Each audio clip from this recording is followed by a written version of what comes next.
What's up, night owls? Welcome back to Demon Sleep. Real quick, drop a comment and tell me where you're tuning in from tonight. I personally read every single one of them, and honestly, it makes my day seeing you all from around the world. If these dark tailies help you drift off or just escape reality for a bit, smash that like button and subscribe. But only if you think we've earned it. No pressure. Alright, lights off, rain on, blankets up. Let's dive into tonight's nightmare fuel. The sleep study, where 7 subjects never woke. The camera in room 4 recorded 71 hours of footage before anyone thought to check it. What the review team found, at timestamp 68, 43, 17, was a man named Daniel Avery sitting upright in his observation bed, staring directly into the lens with eyes that had not blinked in 4 minutes and 11 seconds, his lips moving in a conversation no one in that room was having with him. The experiment had been scheduled to run for 5 days. To understand how we arrived at that image, we need to go back to the beginning. There is a particular cruelty in the architecture of human sleep that science has, even now, failed to fully illuminate. We speak of it in terms of cycles and stages, of REM and delta waves, of the brain's chemical housekeeping, as though the hours a human being spends unconscious each night are nothing more than a maintenance period, a scheduled shutdown, a biological convenience. This is the comfortable lie that laboratory research has perpetuated for the better part of a century. What sleep actually represents, when examined through the lens of neurology's most disturbing recent discoveries, is something that researchers in institutions from Cambridge to Kyoto have found themselves increasingly reluctant to name directly in their published papers. It is not rest. It is not recovery in any simple mechanical sense. What sleep appears to be, what the evidence increasingly and uncomfortably suggests, is a period during which the human mind becomes permeable, during which certain walls, maintained with great metabolic effort during the waking hours, grow thin. Permeable to what precisely is the question that the sleep researchers at Harvard University's Department of Neurological Sciences chose, in the autumn of 2019, to investigate. They were not the first, they will not be the last, but they were, perhaps, the most thorough in their documentation of what happens when those walls are weakened beyond a certain threshold. The field of sleep deprivation research has a history stretching back to 1894, when Maria Mikhailovna Damanosane, a Russian physician working with extraordinary disregard for what we now consider ethical parameters, demonstrated that prolonged wakefulness in mammals produced neurological damage of a kind that did not reverse upon resumption of sleep. The damage accumulated. It settled into tissue. It changed, in ways she could only then partially document, the fundamental architecture of how a brain related to the external world. Her work was largely dismissed. This is the first thing to understand about forbidden knowledge in any scientific domain. It is not hidden through conspiracy or malice. It is dismissed, marginalized, filed away in the gray literature of journals that no longer publish, referenced in footnotes of papers that no longer circulate. The knowledge does not disappear. It waits. Dr. Serena Moll, historian of science, Johns Hopkins University, 2022. What is remarkable about pre-modern sleep research is not how little they understood, but how consistently the findings they did reach were suppressed, not by institutions, but by the researchers themselves. They saw something in their data that frightened them more than professional consequences, and they stopped.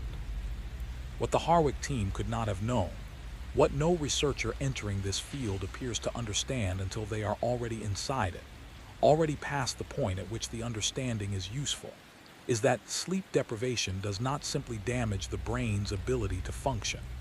It opens, in the architecture of consciousness, certain passages that the sleeping mind uses and the waking mind is designed, very deliberately, never to notice.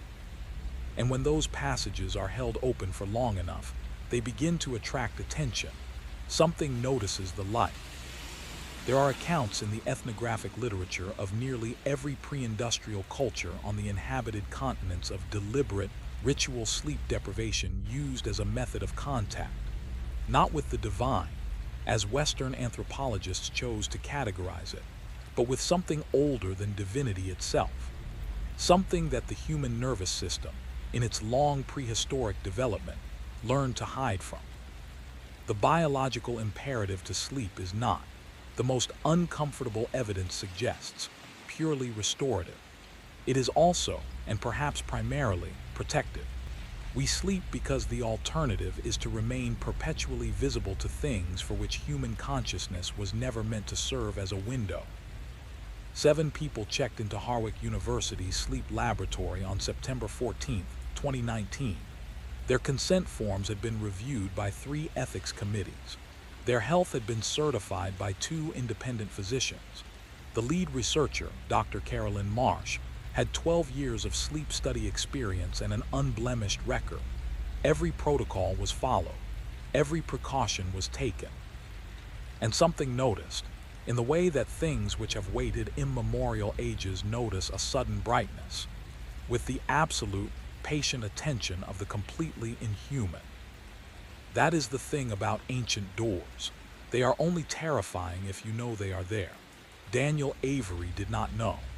On the morning of September 13, 2019, he was mostly thinking about whether he had remembered to cancel his dentist appointment.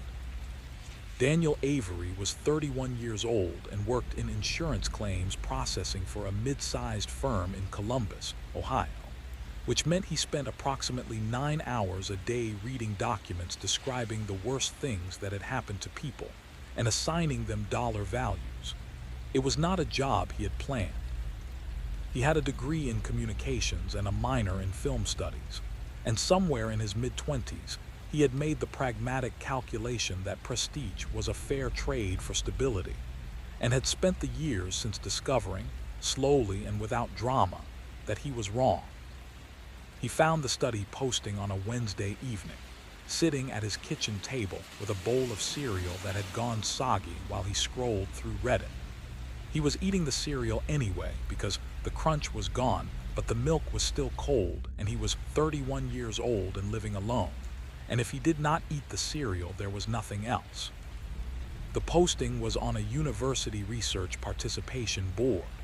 Sleep monitoring study, 5 days residential, $1,200 compensation, adults 25-40, non-smokers, no current psychiatric diagnoses, $1,200.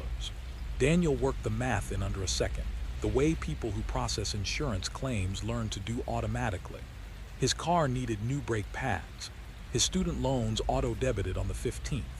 He had $417 in his checking account and approximately 0 romantic prospects, which meant the coming weekend would consist of approximately what all his recent weekends had consisted of: the couch, the laptop.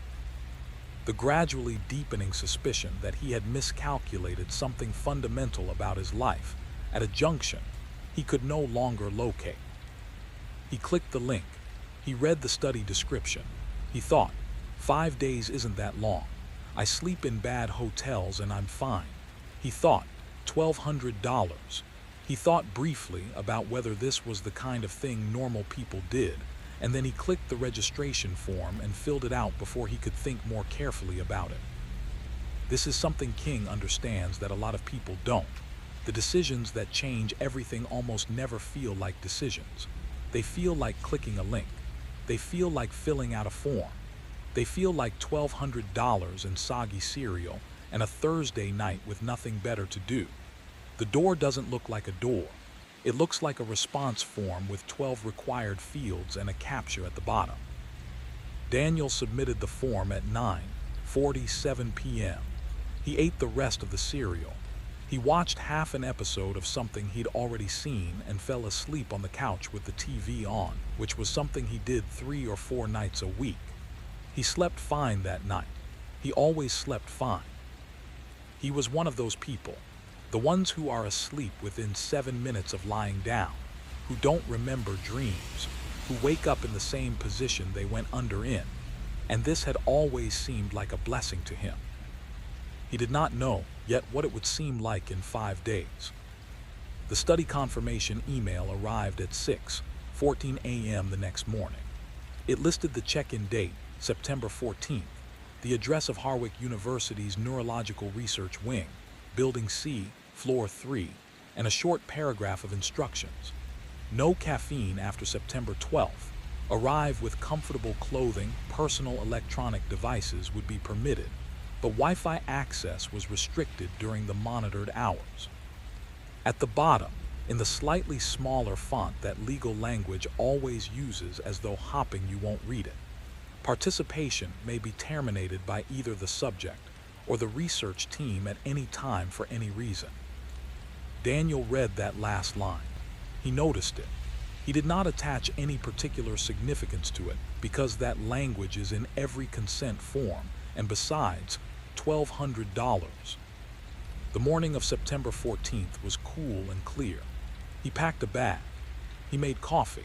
His phone buzzed with a text from his mother asking if he was eating properly, and he typed back "Yes, Mom" without elaborating, because explaining that he was about to spend 5 days in a university sleep lab for money was the kind of thing that generated follow-up questions he didn't have energy for on a Saturday morning. He drove to the university with the windows down and a podcast playing, something about true crime, which seemed, in retrospect, like a detail that should have been funny. It wasn't funny later. The building looked exactly like what it was, a research wing of a mid-tier state university, concrete and glass, institutional in the specifically beige way that academic buildings from the 1980s always are.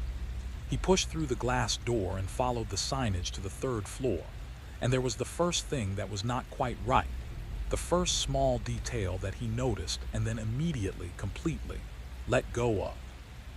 The elevator doors opened and a woman was standing in the hallway facing the wall, not doing anything, just standing there facing the wall, perfectly still. She was a researcher, lab coat, ID badge, and as Daniel stepped out of the elevator, she turned around and smiled at him and said, "Mr. Avery," right on time, and led him to the registration desk, and he thought, she was probably just reading something on the wall, a memo or something. He thought, people stand in weird places sometimes. He thought nothing else about it, not then. The 6 other participants were already in the common area when Daniel arrived. And this is the part where you need to understand something about the way King writes people. He doesn't give you types. He gives you specifics. He gives you the real thing. Patricia Osei was 40 years old, a high school English teacher from Akron who had signed up for the study because she was behind on her car payments, and also she would tell you this after about 40 minutes, once the first conversational ice was broken, because she genuinely found sleep research fascinating.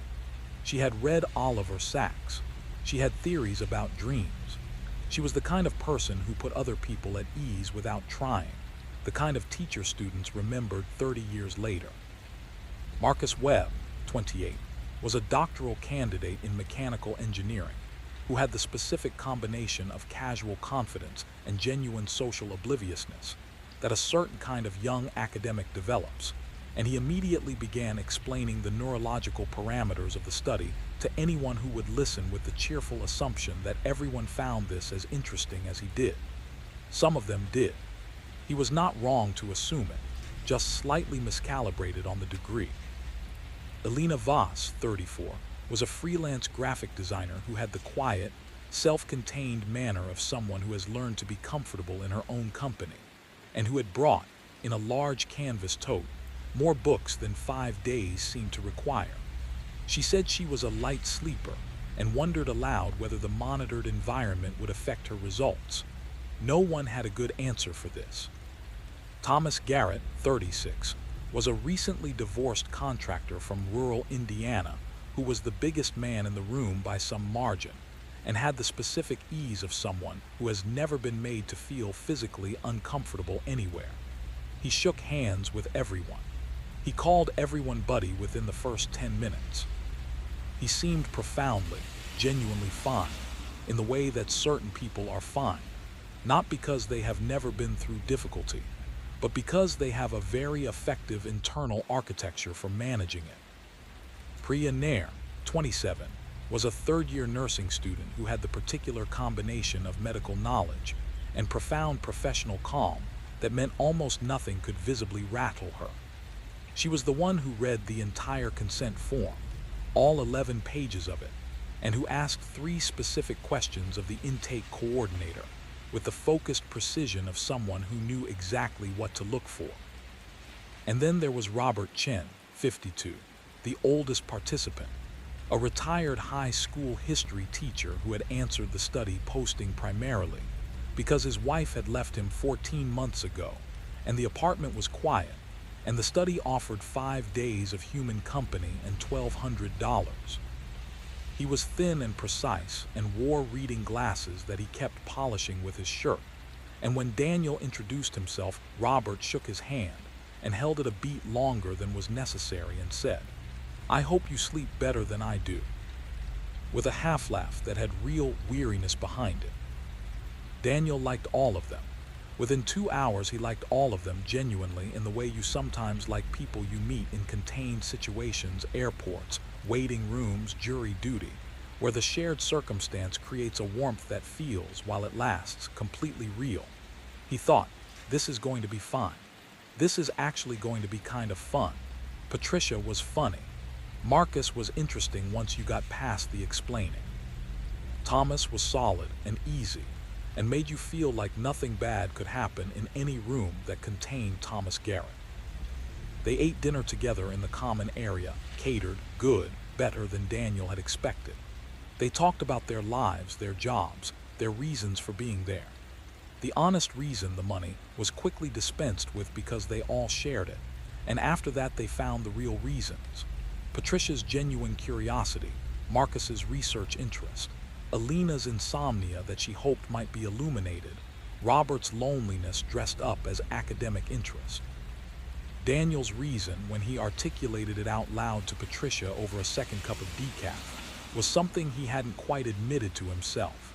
"I think I just wanted something to happen, something different. My life lately is very," he searched for the word, "level." Patricia smiled. "That's a healthy reason," she said. "Most good things start with wanting something different." Daniel would think about that later. He would think about it specifically. Dr. Carolyn Marsh gave the orientation at 8 p.m. sharp, a composed woman in her mid-40s with dark hair pulled back, and the specific manner of someone who has given this speech many times and believes in it. The parameters: monitored observation rooms, cameras and biosensors non-negotiable, daily cognitive assessments, no obligation to stay awake beyond their own comfort. The study's goal simply to document naturally occurring sleep patterns in a group setting over a 5-day period. "The cameras are there for your safety as much as the research," she said. "Any sign of distress and we're in the room immediately." She seemed kind. She seemed competent. She seemed like exactly the kind of researcher you would want overseeing the room where you slept.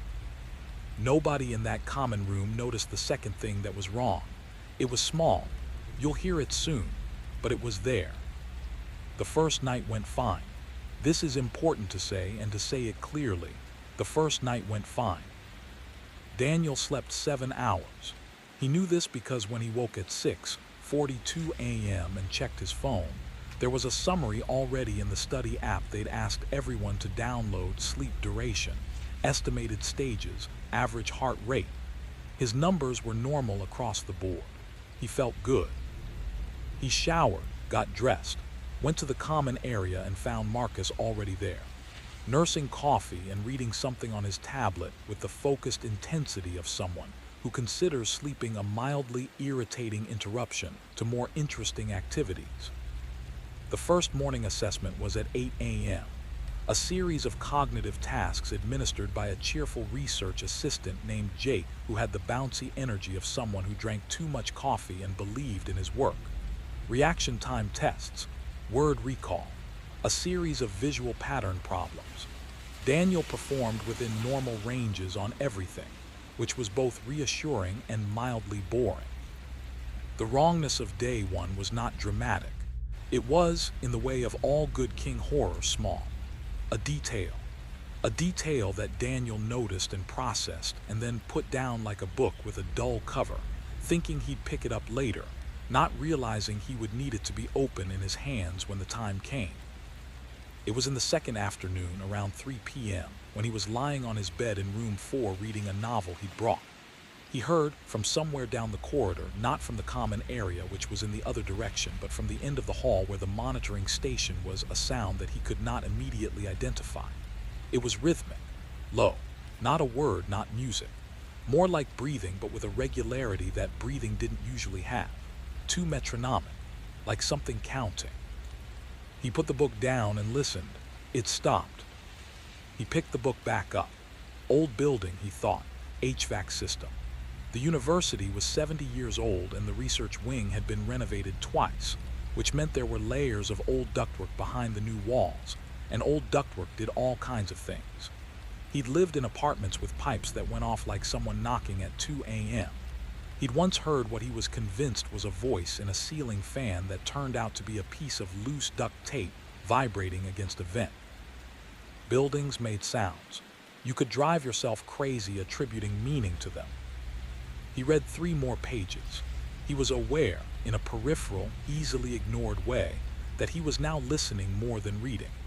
He was aware that some back part of his brain had flagged the sound as worth monitoring even while the front part, the sensible, insurance claims processing part, had filed it under ambient noise and moved on. That evening at dinner, he almost mentioned it to Patricia. He actually opened his mouth to start the sentence.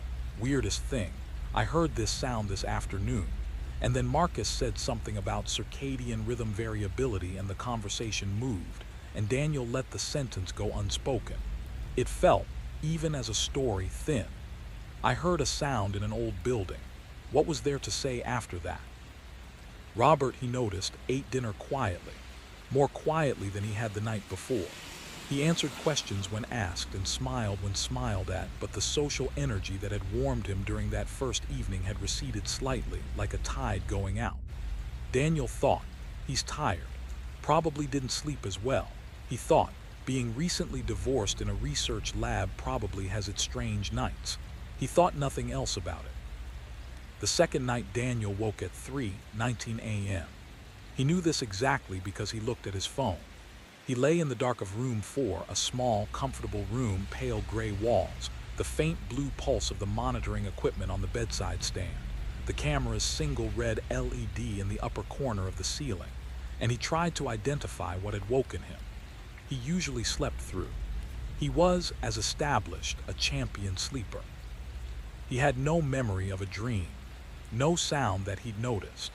He just was asleep, and then he was awake, with the specific quality of wakefulness that felt less like waking and more like being turned on, sudden, complete, as though a switch had been thrown. He lay there for perhaps 10 minutes. The room was very quiet. He was aware of the camera in the corner in a way he hadn't been when he went to sleep. The red LED was steady, constant, and he found himself looking at it, and then briefly. For just a moment, he had the distinct and entirely irrational impression that it was looking back. You're 31 years old, he told himself. You are not afraid of a camera in a room. He rolled over. He went back to sleep. In the morning, he felt fine. He did not write this in his daily journal, which the study required. He wrote, slept well, woke briefly at 3 a.m., returned to sleep without difficulty. Accurate. Incomplete. The rationalization held, and it held because that's what rationalizations are built to do. They hold until they can't.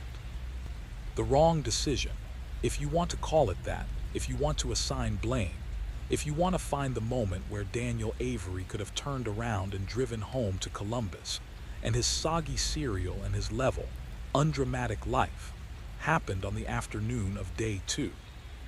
Dr. Marsh had offered, as part of the study's optional supplementary protocol, a deeper monitoring session, an afternoon nap under full EEG observation, the kind with the electrode cap, 22 sensors mapped to specific cortical regions, designed to capture sleep onset data in real time. It was optional. The word optional was used 3 times in the explanation. There was no additional compensation attached. It was, she explained, simply richer data for participants who were curious and comfortable. Daniel should have said no. He almost said no. He had that brief, bright flash of this feels like more than I signed up for. And then he thought about the $1,200 already committed, and about Patricia who had said yes immediately and enthusiastically, and about the specific quality of a Wednesday afternoon with nothing else to do, and about the fact that he had come here wanting something to happen, something different. And lying in a room with electrodes on his head, while machines recorded the architecture of his unconscious, was certainly different. Sure, he said, why not? They applied the cap in the monitoring room, Jake narrating the placement of each sensor with the earnest precision of someone who loves their job. Marsh checked the readouts, everything nominal. Daniel lay back on the narrow observation bed, different from his room bed, firmer, the pillow a bit flat, and listened to the low hum of the equipment, and let himself go under. He dreamed. He almost never remembered dreams, but he remembered this one with a clarity that felt wrong for a dream, wrong in the specific way that certain dreams feel like locations rather than experiences, like places you have been rather than things your sleeping brain constructed. He was in the corridor, the research corridor, Building C, Floor 3, exactly as he knew it, gray carpet, fluorescent lights, the numbered doors of the observation rooms on both sides. But he was walking from the wrong end, not from the elevator end, from the monitoring station end. And he was walking toward room 4, his room, and the door was open, and there was light inside. He went to the doorway and looked in. There was a man in the room, sitting on the bed, facing the wall camera. The man's back was to Daniel. He was sitting very straight. His hands were folded in his lap. He appeared to be in conversation with the camera, his head moving slightly, nodding, in the rhythm of someone listening and responding, listening and responding. Daniel understood, in the way you understand things in dreams, that the man was him, that he was watching himself, that the camera was talking to him, to that other Daniel, in a voice too low to make out, a murmur beneath the murmur, and that the other Daniel was not afraid. He was attentive. He was interested. He was leaning slightly forward, the way you lean towards something that is explaining itself to you, and the thing it was explaining. Jake's voice. Okay, Daniel, we're going to bring you up now. Just take a breath. The dream went. Daniels woke. He was in the monitoring room, cap on his head. 4 researchers watching the readouts with the particular quality of professional attention that precedes being told something neutral. How do you feel? Marsh asked. Fine, he said, which was true. He felt fine. He felt, actually, slightly refreshed, which was strange because the dream had not been restful exactly. But there was a quality to the return to wakefulness that was almost like having just heard something he'd been meaning to hear for a long time. He did not tell them about the dream. He didn't think it was relevant. He thought, vivid dreaming in an unfamiliar sleep environment, completely normal, doesn't need to be in the log. He was wrong about that. He was wrong about almost all of it.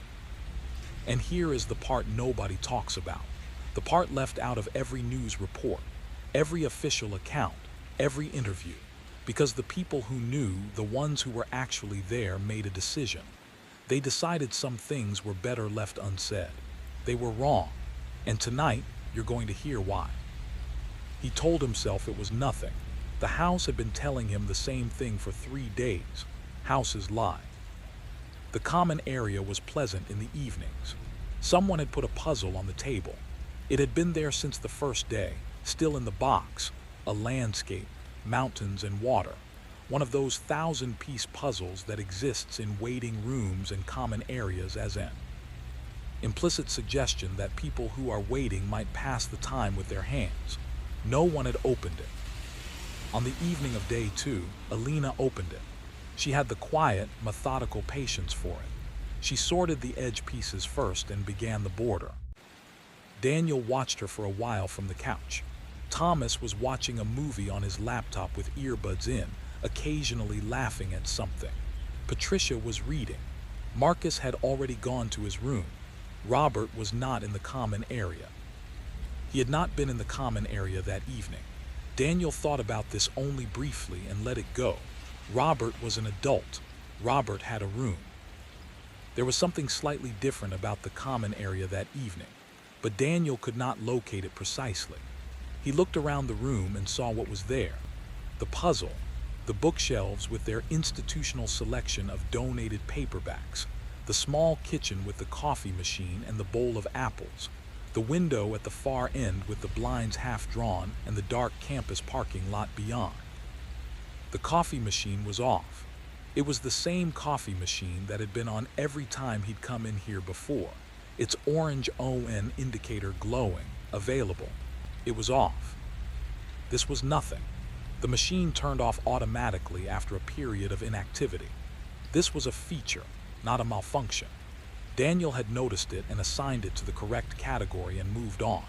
And if he lingered on it for one moment longer than necessary, it was only because he was tired and rooms feel different in the evening, and he had woken at 3 a.m. the night before, and the tiredness made things slightly more noticeable than usual. The puzzle had 1,000 pieces. Elena had completed the border and was beginning to sort the interior by color, placing clusters of similar pieces in adjacent piles. She worked without speaking. Her expression was neutral, concentrated. "What is it?" Daniel asked. "The picture on the box." "Mountains," she said. "Lake in the foreground, reflection." He looked at the box. Yes, mountains reflected in still water, very still water. The reflection was exact, too exact, he thought, for a real lake which had movement, wind, current, the small constant disturbances of real water. The water in the image was a mirror. The reflected mountains were indistinguishable from the real ones. You could rotate the image 180 degrees and not be able to tell which was sky and which was water. He left at 9:30. He said goodnight to Elena, who looked up and nodded. He said goodnight to Thomas, who gave a thumbs up without removing his earbuds. He walked down the corridor to room 4. Room 6, Robert's room, had no light under the door. It was early for sleep, 9:30, earlier than Robert had gone to bed the first night. Daniel noticed this and kept walking. He got into bed. He read for 20 minutes. He turned off the light. The camera's red LED was a steady point in the upper corner. He looked at it for a moment before closing his eyes, as he had the night before, and had again the same faint, dim, easily dismissed sense that the attention was mutual, that looking and being looked at were, in this room, the same activity. He closed his eyes. In room 6, at some point during the night, Robert Chen began to speak. The recording would later show this. He spoke in a low voice, continuously, for 3 hours and 47 minutes. The language was English. The content of what he said was not fully transcribed in the records that were later reviewed. What was transcribed was the final 12 minutes. In those 12 minutes, Robert Chen was answering questions. The answers suggest the questions. No one in that room was asking them. By day 3, something had changed about the air in the corridor. This is not a poetic description. Daniel Avery was not a poetic person. He was an insurance claims processor with a communications degree who liked procedural podcasts and mid-range red wines and had never, before this week, used the word uncanny in any context. But walking from his room to the common area on the morning of day 3, he noticed that something about the quality of the corridor was different. Not the temperature, not the smell. Not anything he could specify and label and file under a heading. The lights were the same lights. The gray carpet was the same gray carpet. The numbered doors were the same numbered doors in the same order. 2, 3, 4, 5, 6, 7 on one side, the monitoring station at the far end. Everything was exactly as it had been. The monitoring station door was closed. It was usually open, or at least ajar, Jake and the other assistants coming and going throughout the day, the hum of equipment audible, a sense of occupied activity. It was closed. This was possible. This was allowed. Doors closed. Patricia was not at breakfast. This was the first morning she had not been at breakfast. She arrived 20 minutes later, looking slightly drawn. with the careful morning presentation of someone who had not slept well and was making a moderate effort to conceal it. She smiled at Daniel, poured coffee, sat down. "Sleep okay?" he asked. "Fine," she said, "a beat. Vivid dreams." "Me too," he paused. "What kind?" She looked at her coffee. "The corridor," she said. "I dreamed I was walking the corridor at night. All the room doors were open. Everyone was sleeping." A pause. "I kept looking in the doors." "What did you see?" She shook her head slightly, not in denial but in the specific way someone shakes their head when they have seen something they are not yet ready to put into words. "Everyone was sleeping," she said again. "Just sleeping. It was fine." Another pause. "The cameras were all on." They finished breakfast. They went to their morning assessments. Daniel's scores were, for the third consecutive day, within normal parameters. The research assistant who administered the test, not Jake today, a different one. A woman named Cora who had the same cheerful efficiency but in a slightly lower register, made a small notation after his word recall results that she did not explain and that Daniel did not ask about. He thought, probably just routine. He thought, "I am doing fine." Robert's assessment that morning lasted 47 minutes instead of the usual 22. Daniel knew this because the testing room was a shared space, and he was waiting in the corridor for Patricia when Robert came out and Patricia went in. And Daniel was still in the corridor when the 22 minutes had passed and Robert's session was still going. 47 minutes total. Robert came out looking the same as he had gone in, that same careful neutrality, glasses being polished, and walked back to his room without stopping. That afternoon, Alina knocked on Daniel's door. She stood in the doorway with the specific body language of someone who has come to say something and is not quite sure how to begin. She had been working on the puzzle that morning. She had gotten about a third of the way through it. "Do you have your phone?" she asked. He held it up. "Mine keeps dropping signal," she said. "I was wondering if it was just mine." He checked his signal, 3 bars. He checked his Wi-Fi, which was the restricted study network. Both present, he showed her the screen. She looked at it for a moment. Then she said quietly, "Never mind then," and went back to her room. That was all. That was a completely normal exchange. Someone's phone signal was intermittent. Someone else's was fine. This happened everywhere, in every building, in every situation. It meant nothing. But she had knocked on his door specifically. Not Thomas's door, which was closer. Not Patricia's. His. And when she had looked at his phone, at the 3 bars and the connected network, something in her face had not resolved into relief. It had stayed, instead, at the particular quality of expression that people wear when an experiment has confirmed what they were afraid was true. That evening, the 7 participants ate dinner together with the slightly dimmed social energy of a group that has spent 3 days together and used up most of the easy conversation. There was talking, but gaps between it. After dinner, Marcus said he was going to make an early night of it. He seemed fine. Marcus always seemed fine, in the specific way of people who have strong internal frameworks. Thomas also retired early.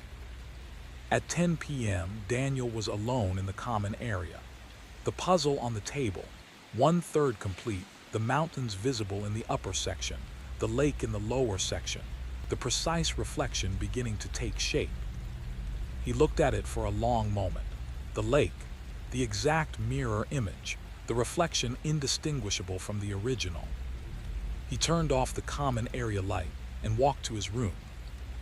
At 11:43 p.m., the monitoring station recorded an anomalous spike in neurological activity across 6 of the 7 participants simultaneously.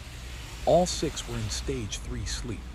The 7th, Robert Chen, room 6, was awake. His biosensor data shows elevated heart rate, steady respiration, eyes open. The 7th participant, the record shows, was not alone in being awake. Someone in the monitoring station was watching. The camera log shows this. In the monitoring station, the screens were all lit, all active, all showing the 7 sleeping rooms. And in room 4, Daniel's room, the camera recorded something that is listed in the incident report, in the careful language of institutional documentation, as a sensor artifact. The sensor artifact looked like a shape, in the corner of the room, near the camera. Looking down. What you just heard was only the beginning. Daniel woke on day 4 with the specific sensation of having been in the middle of a conversation that had simply been paused rather than ended. He lay with his eyes open and the morning dark still present. It was 5:51 a.m. The campus lights visible through the gap in the blinds, and had the feeling, very clear, very calm, of being expected somewhere. He got up, he showered, he dressed, he went to the common area. Marcus was there. Marcus was always there first, but this morning Marcus was not reading or on his tablet. He was sitting at the table with both hands flat on the surface, looking at the puzzle. The puzzle had been completed, fully, entirely, all 1,000 pieces placed. Marcus had not done this. He had gone to bed early. Elena, who had been working on it, had done perhaps a third. "Did you finish this?" Daniel asked. Marcus shook his head. "It was like this when I came in." "Who finished it?" Marcus shook his head again. They both looked at the puzzle. The mountains, the lake, the mirror reflection, complete. Patricia came in at 6:15 and stopped when she saw the puzzle. She looked at Marcus. She looked at Daniel. No one said anything useful because nothing useful could be said. Someone in this building had stayed up and completed a 1,000-piece puzzle. This was not mysterious. This was a minor, easily explained thing. One of the 7 participants, unable to sleep, had come out and worked on the puzzle. There was no mystery here. But the participant had not left a light on. The common area light was on because Marcus had turned it on when he came in. Before that, the corridor camera confirmed this, though they would not know that until later. Before that, the common area had been dark. Someone had worked on a 1,000-piece puzzle in the dark. The door to room 6 did not open that morning. At 7:50, when Jake came to collect Robert Chen for his morning assessment, he knocked 3 times and received no response. He used his staff key. Robert was in bed, lying on his back, eyes open, looking at the ceiling. He was not asleep. His biosensors showed normal readings. He simply did not respond to the knock. He was fine, the record states. He was asked if he was all right, and he said yes. He attended his morning assessment. His performance on the cognitive tasks had declined from the previous day, specifically in the areas of working memory and verbal fluency. His reaction time was slower. His answers to open-ended questions were shorter. Specifically, when asked to describe his sleeping experience the previous night, Robert Chen said 4 words. He said it explained some things. He would not elaborate. She noticed it on a Tuesday. 3 days later, it had a name in a police report. September 17, 2019, 9:02 a.m. The university filed its first internal incident report at 9:02 a.m. on September 17, 2019. The filing researcher was Dr. Carolyn Marsh, principal investigator. The report is designated IRB Incident 2019114C and is available technically through the university's Public Records Request portal. The response time for that specific category of document averages 14 months. The document describes what Marsh called unexpected behavioral deviation across multiple participants beginning day 3. It is careful clinical language. What it describes is this.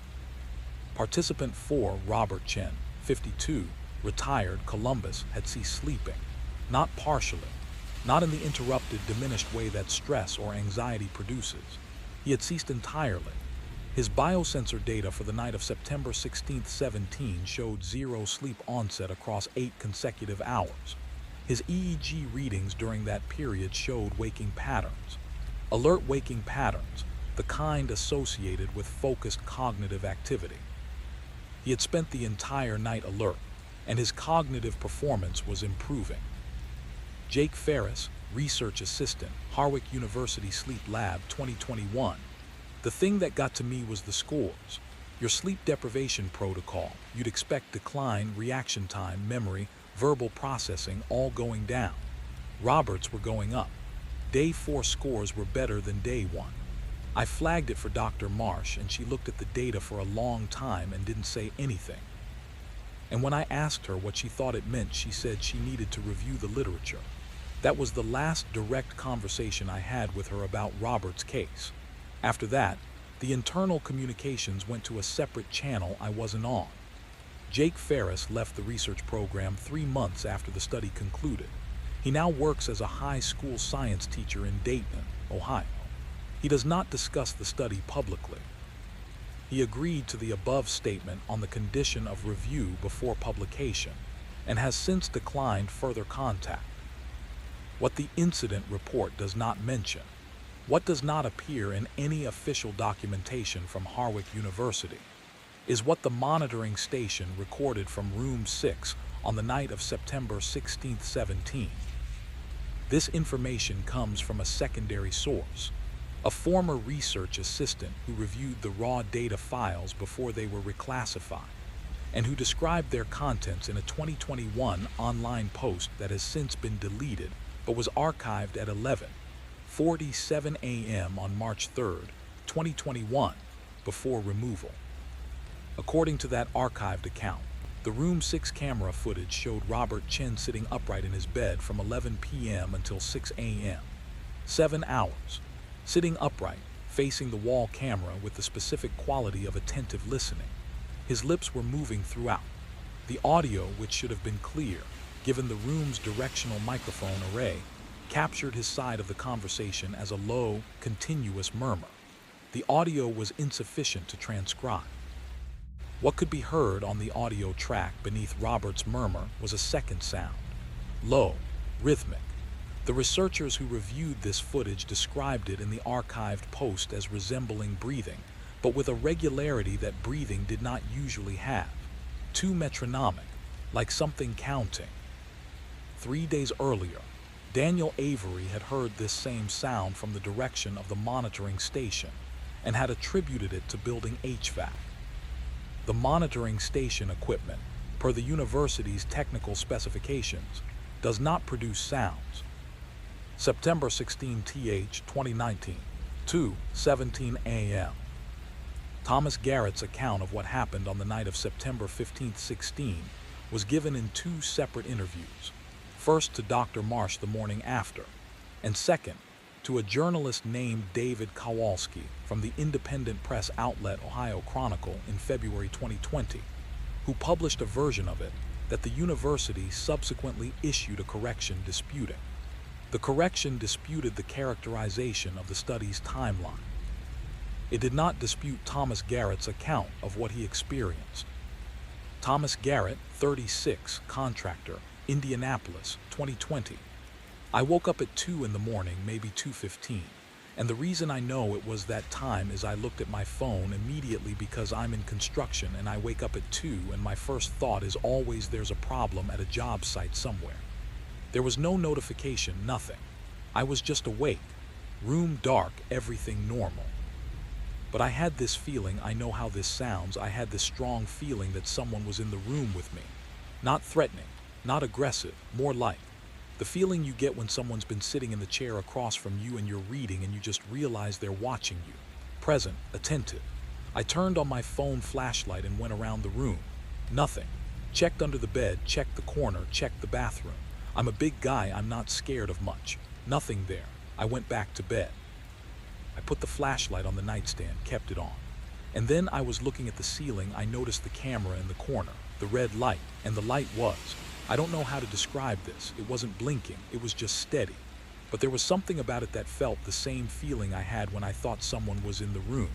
Like the light was a way something was looking at me. I know that doesn't make sense. I know a camera is just a camera. I turned over. I pulled the blanket up. I did not sleep again that night. In the morning, I told Dr. Marsh and she wrote it down and said it was probably sleep paralysis hypnagogia. I'd never heard that word before. She said it was very common and nothing to be concerned about. She was very calm about it. That calm actually scared me more than the feeling did. She was too ready with the explanation. Thomas Garrett left the study on the morning of day 5. He was one of 2 participants who completed the formal withdrawal process. He returned to Indianapolis. His brake pads needed replacing. He had not been paid the completion bonus. He paid for the brake pads himself. He has not participated in any research study since, and when asked about the Harwick sleep study in a follow-up contact attempt in 2022, said only, "I should have trusted my gut and left on day 2. The object that Thomas Garrett noticed in the upper corner of his room, described in the monitoring station's contemporaneous log as a light diffraction anomaly, likely lens artifact, appears in the camera footage from 5 of the 7 rooms on the night of September 15, 16. All 5 instances show the same feature, a density in the upper corner of the frame, near the camera mount, slightly darker than the surrounding darkness, with an irregular edge suggesting something that is not a flat surface, something with depth. In 2 of the 5 instances, the density shifts between frames. The camera recorded at 30 frames per second. The density is present in one frame, absent in the next, present in the one after. The interval calculated from the frame timestamps is consistent, rhythmic, too metronomic for artifact.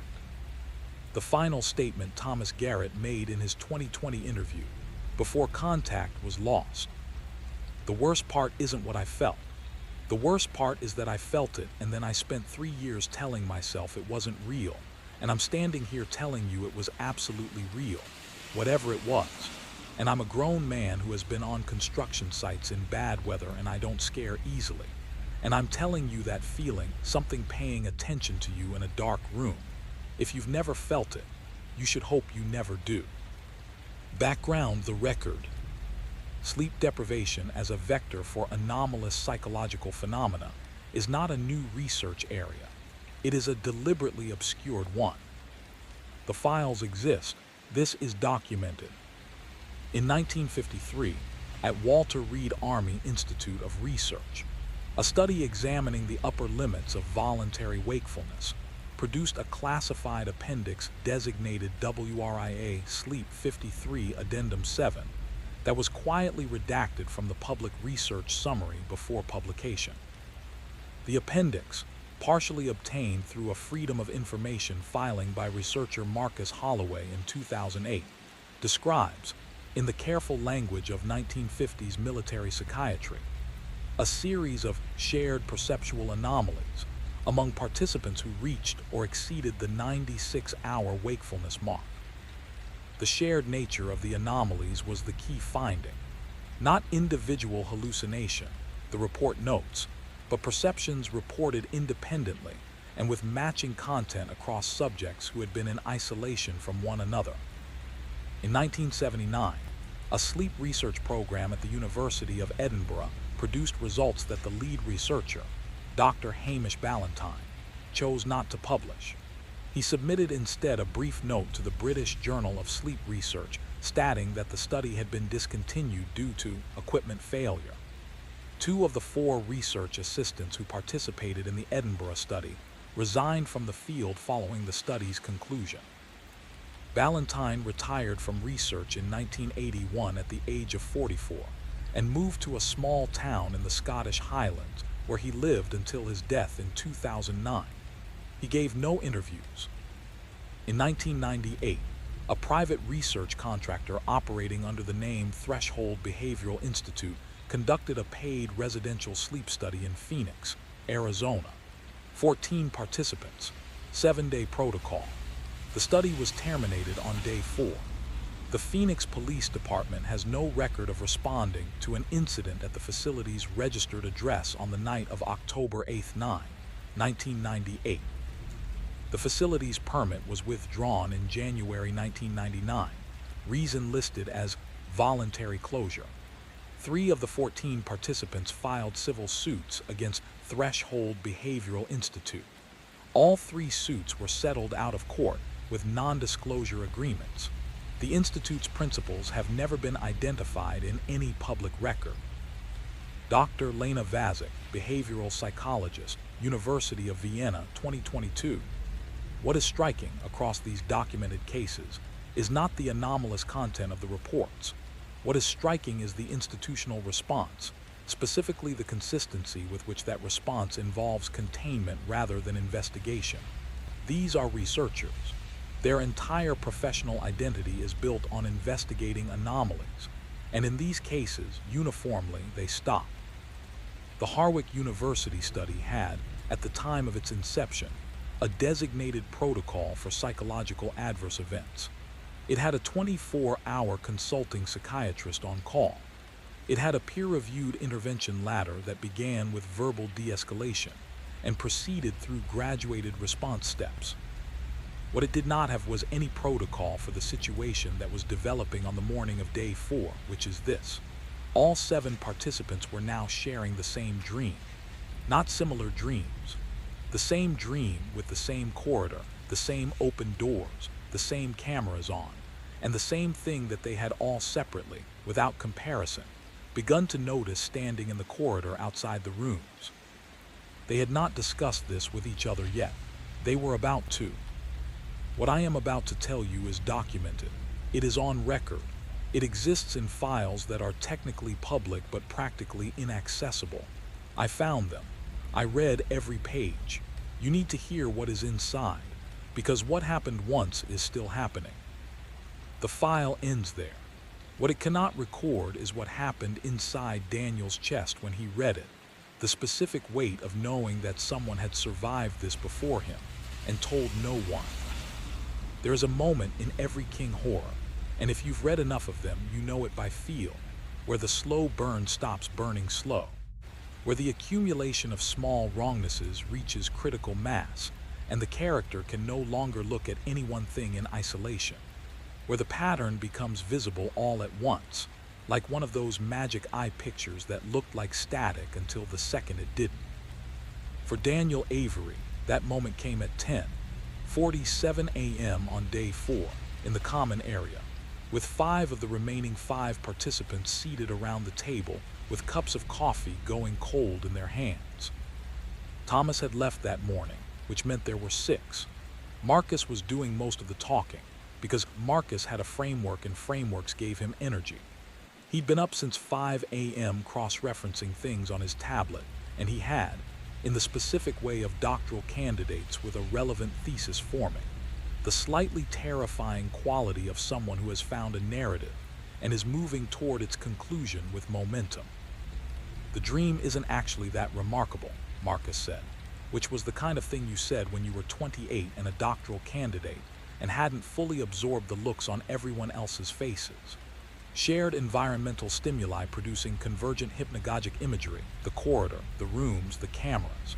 We're all experiencing the same space with the same audio and visual inputs during sleep.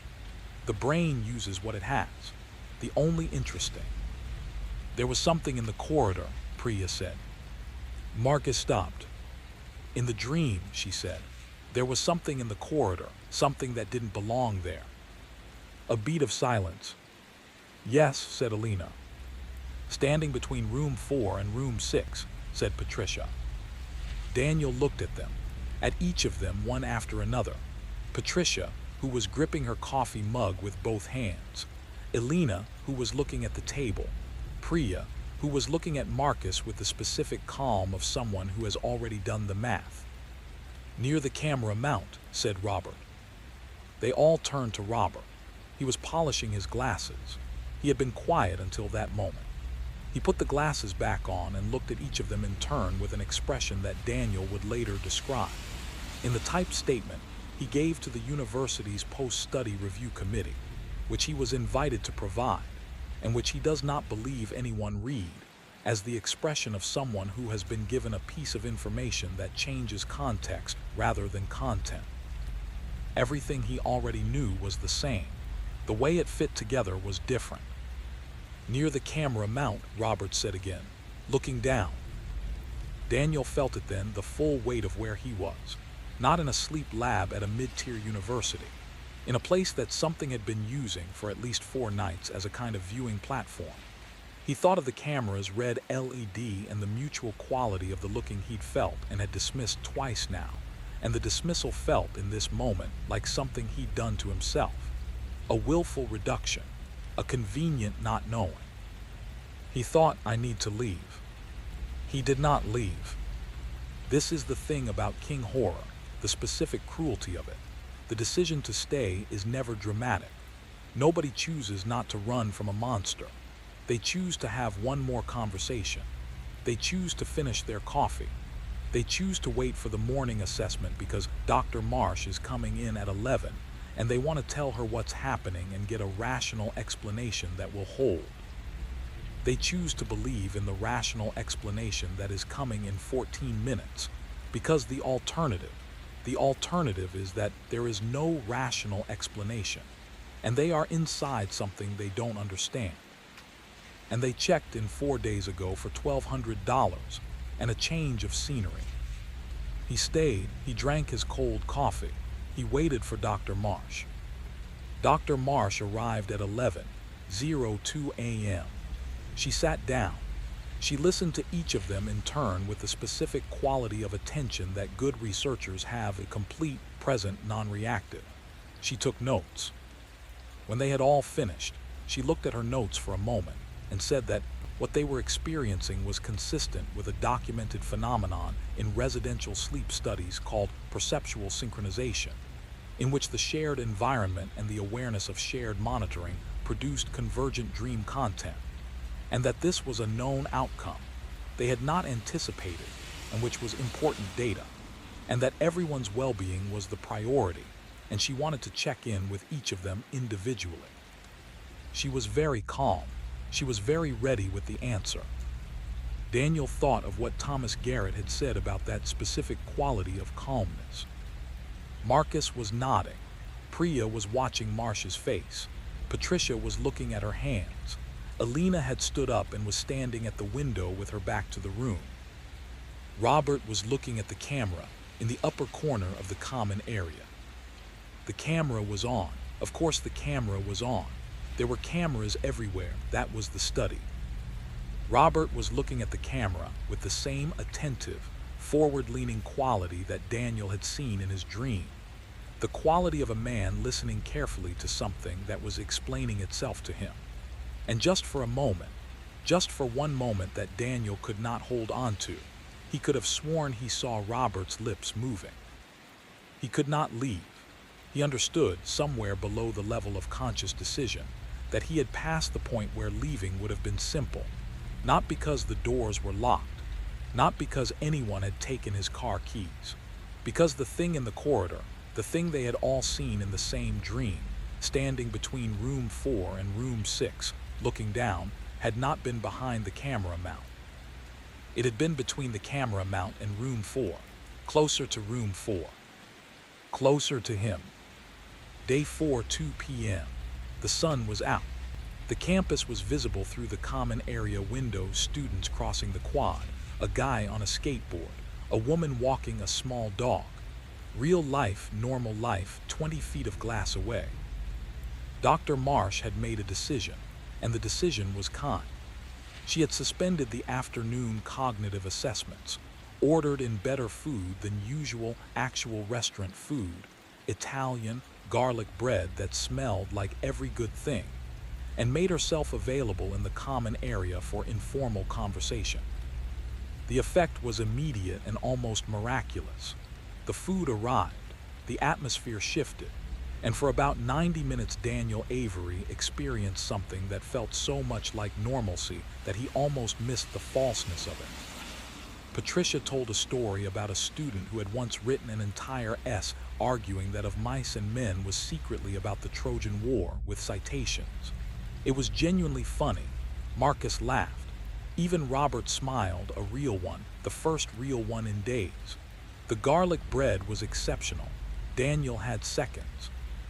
This is King's most precise instrument, the false harbor. The moment of warmth and food and laughter that feels so good, so real, so much like things being okay, that you lower every guard you have. You put down every alert. You let yourself think, maybe it's fine. Maybe it was the sleep deprivation. Maybe we were all feeding off each other's anxiety, and the shared dream is exactly what Marsh said it was. He went back to his room at 3:30 p.m. feeling, if not quite good, at least significantly lighter. He lay on his bed and read. He fell asleep, genuinely and easily for the first time in 2 days, and the sleep was good and deep and contained as far as he could tell, no dreams at all. He woke at 5:17 p.m. The room was dim, the afternoon light gone flat outside the blinds. He lay there for a moment in the specific warmth of a genuine nap, the kind that restores you, and thought about dinner and about Patricia's story, and about the fact that tomorrow was day 5 and tomorrow evening he would drive home with $1,200 and a strange story to tell. And the story was interesting, but it was over now, and he was going to be fine. He reached for his phone. On his phone there were 2 notifications from the study app. Biosensor Daily Summary. He opened the first one, his Day 4 morning summary, which he had not checked yet. Normal across all categories. Good. He opened the second notification, which had arrived at 4:58 p.m. 19 minutes ago, while he was still asleep. It was not his biosensor summary. It was a message from an unknown contact within the study app's internal messaging system, a feature he had not known existed and had not used. The message was 3 words. Room 6 tonight. He sat up. He stared at the message. His first thought, Robert. His second thought, Robert doesn't know how to use this feature. Robert is 52 and had to ask Jake to show him how to download the app. His third thought was not a thought exactly. It was a feeling. The feeling of the light in his nap-warm room being suddenly, profoundly insufficient against whatever was on the other side of the phone screen. He went to find Marsh. Marsh was not in the common area. Jake was not at the monitoring station. The monitoring station door was closed. He knocked. No answer. He found Priya in the corridor. "Have you gotten any messages?" he asked. "On the app?" She looked at him. "No," she said. Then, "What kind of messages?" He showed her the screen. She read it. Her expression went through several things very quickly. The nursing student's clinical register, trying to hold and almost holding and not quite holding. "Room 6 is Robert," she said. "I know. Did Robert send this?" "The contact is listed as system." She looked at the screen a moment longer. Then she looked up at him with the expression of someone who has weighed the options and arrived at a conclusion they dislike. "We should not go to room 6 tonight," she said. "No," Daniel agreed. They both knew they would. The hope was gone. The garlic bread was gone. What replaced it was worse because it was specific. A 3-word invitation from a system no one could identify, to a room in which a 52-year-old retired history teacher who had stopped sleeping was spending his nights explaining things to something that he refused to characterize. Daniel thought, $1,200. He thought, I was so stupid. What Daniel Avery finally saw at 11:52 p.m. on the night of September 17, 2019, he would describe to the Post-Study Review Committee in language that he acknowledged was inadequate before he started and inadequate after he finished. And he was a man who processed language for a living, who had written claims narratives for 9 years, who could describe the specific technical circumstances of a residential kitchen fire in language that was both precise and comprehensible.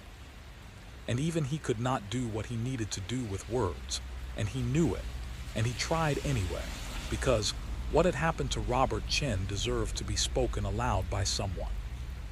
He had gone to the corridor at 11:45 p.m., not to room 6. He was not that reckless. He had stood at his own doorway, room 4, and looked down the corridor toward room 6, and Priya had been at her own doorway, room 5, and they had looked at each other in the dim corridor night lighting, and they had waited. At 11:52, room 6's door opened. Robert Chen stepped out. This was Robert Chen's body. Daniel knew this clearly. The slight frame, the reading glasses still on despite the late hour, the gray t-shirt and sleek pants. This was Robert Chen standing in the corridor of the Harwick University Sleep Laboratory, looking as he always looked, precise, quiet, slightly folded in on himself, with one difference. His eyes were wrong. Not damaged, not bleeding, not physically aberrant in any way that a medical examination would have noted. They were wrong in the way that a familiar face is wrong in a dream, technically correct in every component and entirely wrong in aggregate. They were Robert's eyes, in Robert's face, looking down the corridor with the attentive quality of the last 4 days listening, intensified to a pitch that was no longer human attention, no longer the attention of someone who was receiving information, but the attention of something that was directing information outward. He looked at Daniel. He looked at Daniel the way the camera had been looking at him, with the quality that Daniel had kept dismissing and almost numbing and turning away from for 4 days, and could not now turn away from. Daniel understood in that moment, not metaphorically, not academically, but in the specific physical language of standing in a corridor at midnight looking at a man he had eaten garlic bread with 6 hours ago, that Robert Chen was in there, was still in there, was looking at him from behind that look in the way that someone looks out from behind a one-way mirror, present, aware, and not quite in control of what was looking back. Robert Chen opened his mouth. What came out was Robert's voice. Exactly Robert's voice, the specific timbre of it, the slight formality, the deliberate precision. What it said was addressed to Daniel by name. It told him something about the camera in room 4, about what the camera had been recording, not for the research team, about what specifically had been using the camera's feed to observe him, and for how long, and what it had been learning from the observation, and what it intended to do with what it had learned. The monitoring station recording of this moment, which exists, which has a timestamp, which was reviewed by 3 members of the post-study committee, captures Daniel's face, but not the corridor. The monitoring station camera covered the common area, not this hallway. What Daniel said on his recording, when the statement from Robert Chen's mouth was finished, was, "No." Just that, one word. The recording shows his face, and his face is a man who has just been told something that he understood completely and wished, with every part of himself, that he did not. The door to room 6 closed. The corridor was empty. Daniel stood at his doorway for 4 minutes and 17 seconds before going back inside. The monitoring station camera has this.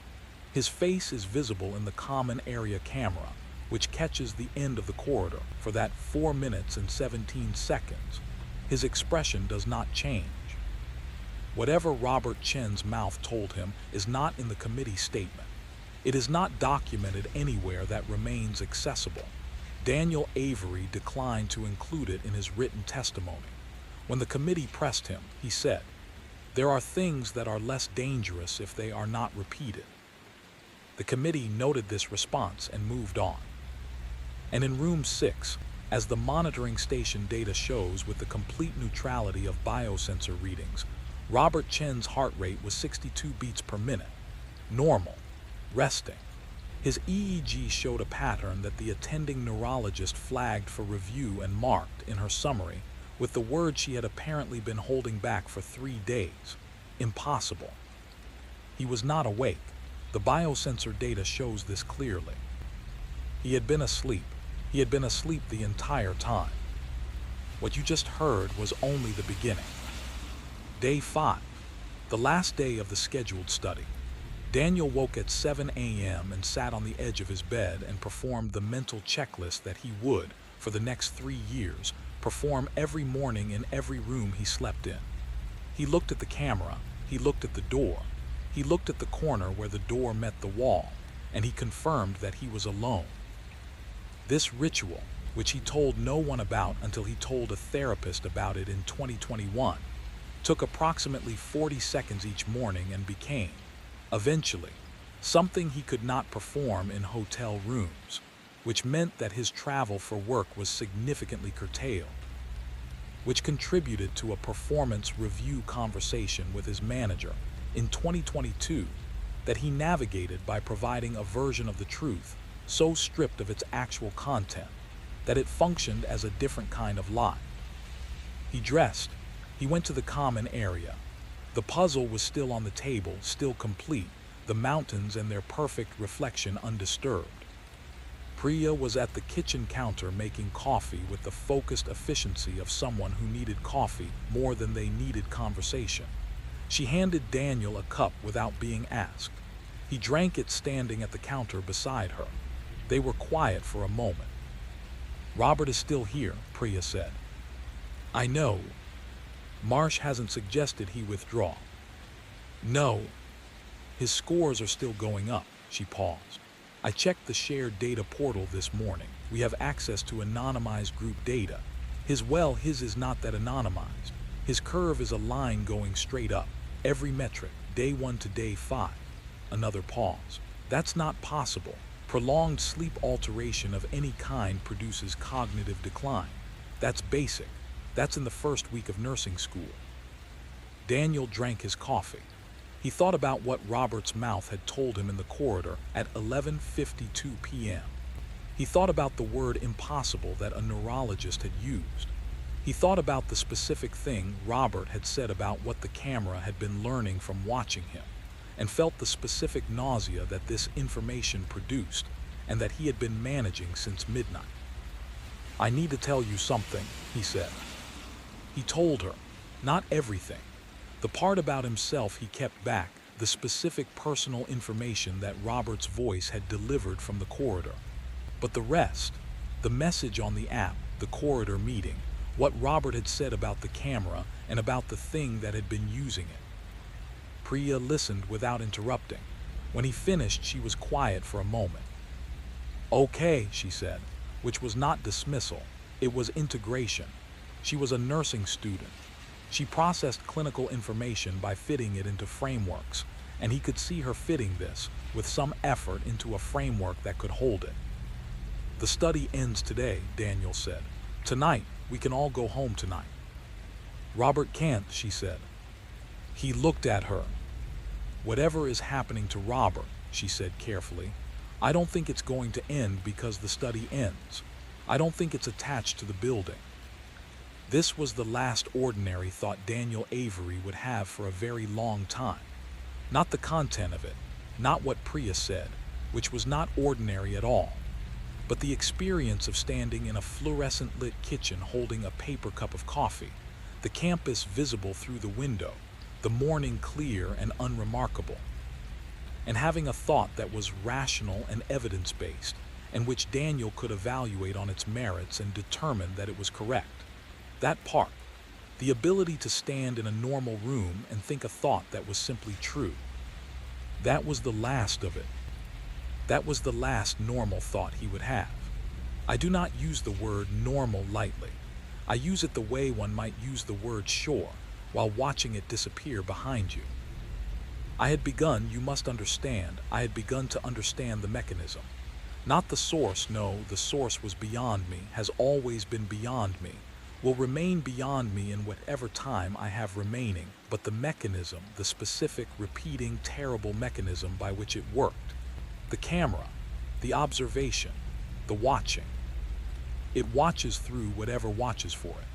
This is what I understood, what I understand still, though understanding has cost me more than I had to pay.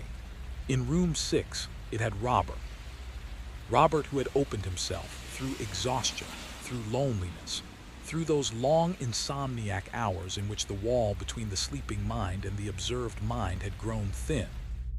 Robert who had made himself available, perhaps without knowing, perhaps without intending it, in the way that a window left open in a storm does not intend to let the rain in but lets it in regardless. And through Robert it had reached back along the line of our shared dream, along the convergent neural pathway that our shared environment and shared monitoring had created between us, reached back and looked at us through him, assessed us, and found in room 4 something of particular interest. Me, it had found me of particular interest. I cannot tell you why.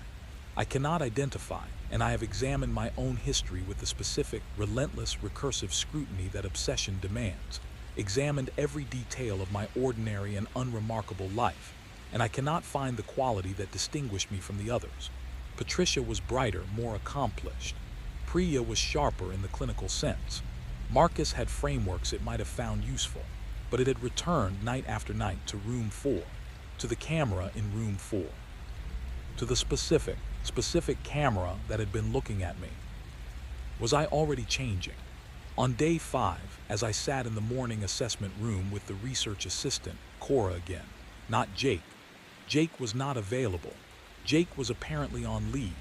The replacement said, though none of us had been informed, as I sat across from Cora and performed the cognitive tasks I had been performing each morning.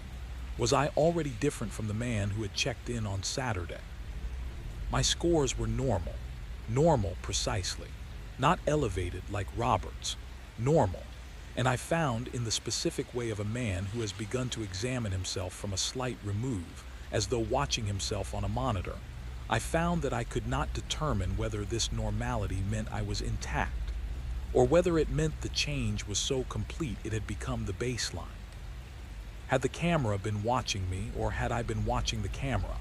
I returned to this question repeatedly during those final hours. The red lead, the mutual quality of the observation. 4 nights of feeling observed and choosing, again and again, to dismiss the feeling. What if dismissal was not rationality? What if dismissal was invitation? I heard it then in the corridor outside the assessment room. While Cora reviewed my scores, I heard it beneath the ordinary sounds of a university building. Beneath the air handling, beneath the distant footsteps, beneath the soft sound of a door closing somewhere. Low, rhythmic, not the building, not mechanical, counting. Cora did not hear it, or she heard it and her face did not change. I looked at her face and thought, is she part of this? And then I thought, this is how it begins. The suspicion. The everyone could be part of it. I recognized the shape of it from the inside, the first expansion of the paranoid architecture, the way a crack in a foundation reveals itself not through dramatic failure, but through the small settling, the hairline fracture visible to someone looking closely enough. I was looking closely enough. I could not stop. What the assessment revealed, what Cora's careful, neutral expression concealed, was this. 3 of the 7 participants had shown, in their Day 5 morning evaluations, an anomaly in their visual processing scores. Not a decline, a change. A specific, directional change in the pattern recognition subtests. A shift in which their performance on tasks involving reflective symmetry had improved dramatically, while their performance on tasks involving sequential divergence had declined by a corresponding measure. Pattern recognition, reflective symmetry, the kind of thinking, the specific neural kind that you would develop if you had been spending your unconscious hours staring at a perfect reflection, at mirror water, at an image that contained the same information regardless of which orientation you used to read it. I recognized, I understood, I could feel it at the base of my skull, the specific sensation of a process that was not my own, running quietly, just below the level of deliberate thought. It had been there how long? 2 days? 3? Had it been there before the study? The question I could not answer, and this was the specific architecture of the horror. The question I could not answer was not whether something had entered my mind, but whether what I was calling my mind had ever been only mine. If you are still with me, if you have not yet turned away, write in the comments. The walls remember. Let me know I am not alone in this. Because the isolation, the specific isolation of knowing that what you perceive may be perceived by something else simultaneously, that observation may flow in 2 directions along a channel you did not know you were opening, that isolation is the worst of it. Worse than fear. Fear at least is yours. This was not entirely mine. I returned to my room. The assessment was over. Day 5, it was day 5, the final day, and I was going home that evening, and this was over. And the rational part of me that still had purchase on something stable said, go home, Daniel. Pack your bag. Sign the withdrawal form. Get your $1,200 and drive home and never think about this again. I packed my bag. I genuinely packed my bag. I put it by the door. I sat on the edge of my bed and I looked at the camera, and the camera looked back, and I thought, in the clear, complete, terrible clarity of a mind that had begun to understand its own porousness, I thought, it isn't finished. Not with me, not with Robert, not with whoever else it had found in these 7 rooms worth the trouble of watching. The red LED did not blink, it was steady, present, attentive. It had learned my face, 4 days and 5 nights of it, my sleeping face, my waking face. The face I made when I was afraid and trying not to show it. The face I made at 11:52 p.m. in the corridor, when Robert's voice told me something I could not unhear. What did it want with my face? What did it want with the specific map of my consciousness that 4 days of unbroken observation had given it? I thought, and this is the thought I have never written down until now, never said aloud until now, I thought, a mirror shows you to yourself, but something has to be on the other side of the glass. Something has to make the glass reflective. And what is on the other side of a mirror is not the light. Patricia left at 2 p.m. She came to find me before she went, knocked on my door, bag in hand, coat on, keys in the other hand. She looked at my bag packed and by the door. She looked at me, sitting on the bed. "Come now," she said. "Daniel, come with me now." I looked at my bag. I looked at the door. I thought about my car in the parking structure, 3 floors down, 40 feet of campus between here and there, the drive to Columbus, the couch, the TV, the soggy cereal, the level, undramatic, beloved ordinariness of a life that had seemed insufficient and now seemed like the most precious thing I had ever had access to. "Robert," I said. "Robert isn't your responsibility." I knew this absolutely. I looked at the camera. Patricia followed my gaze. She looked at the camera for a moment, then she looked at me. "Whatever is in there," she said, "is not Robert, not anymore." She was right. She was right, and she knew it, and I knew it, and I did not move. She left. I heard her footsteps in the corridor. I heard the elevator. I heard nothing after that. The room was very quiet. The building had always been very quiet. I had thought it the particular quiet of institutional spaces. I understood now it was a different kind of quiet. The kind that is quiet not because there is nothing there, but because whatever is there does not make sound in ways that human hearing is equipped to detect. What Robert had told me from the corridor, what Robert's mouth had said, in Robert's voice, at 11:52 p.m. while Robert was asleep, was this.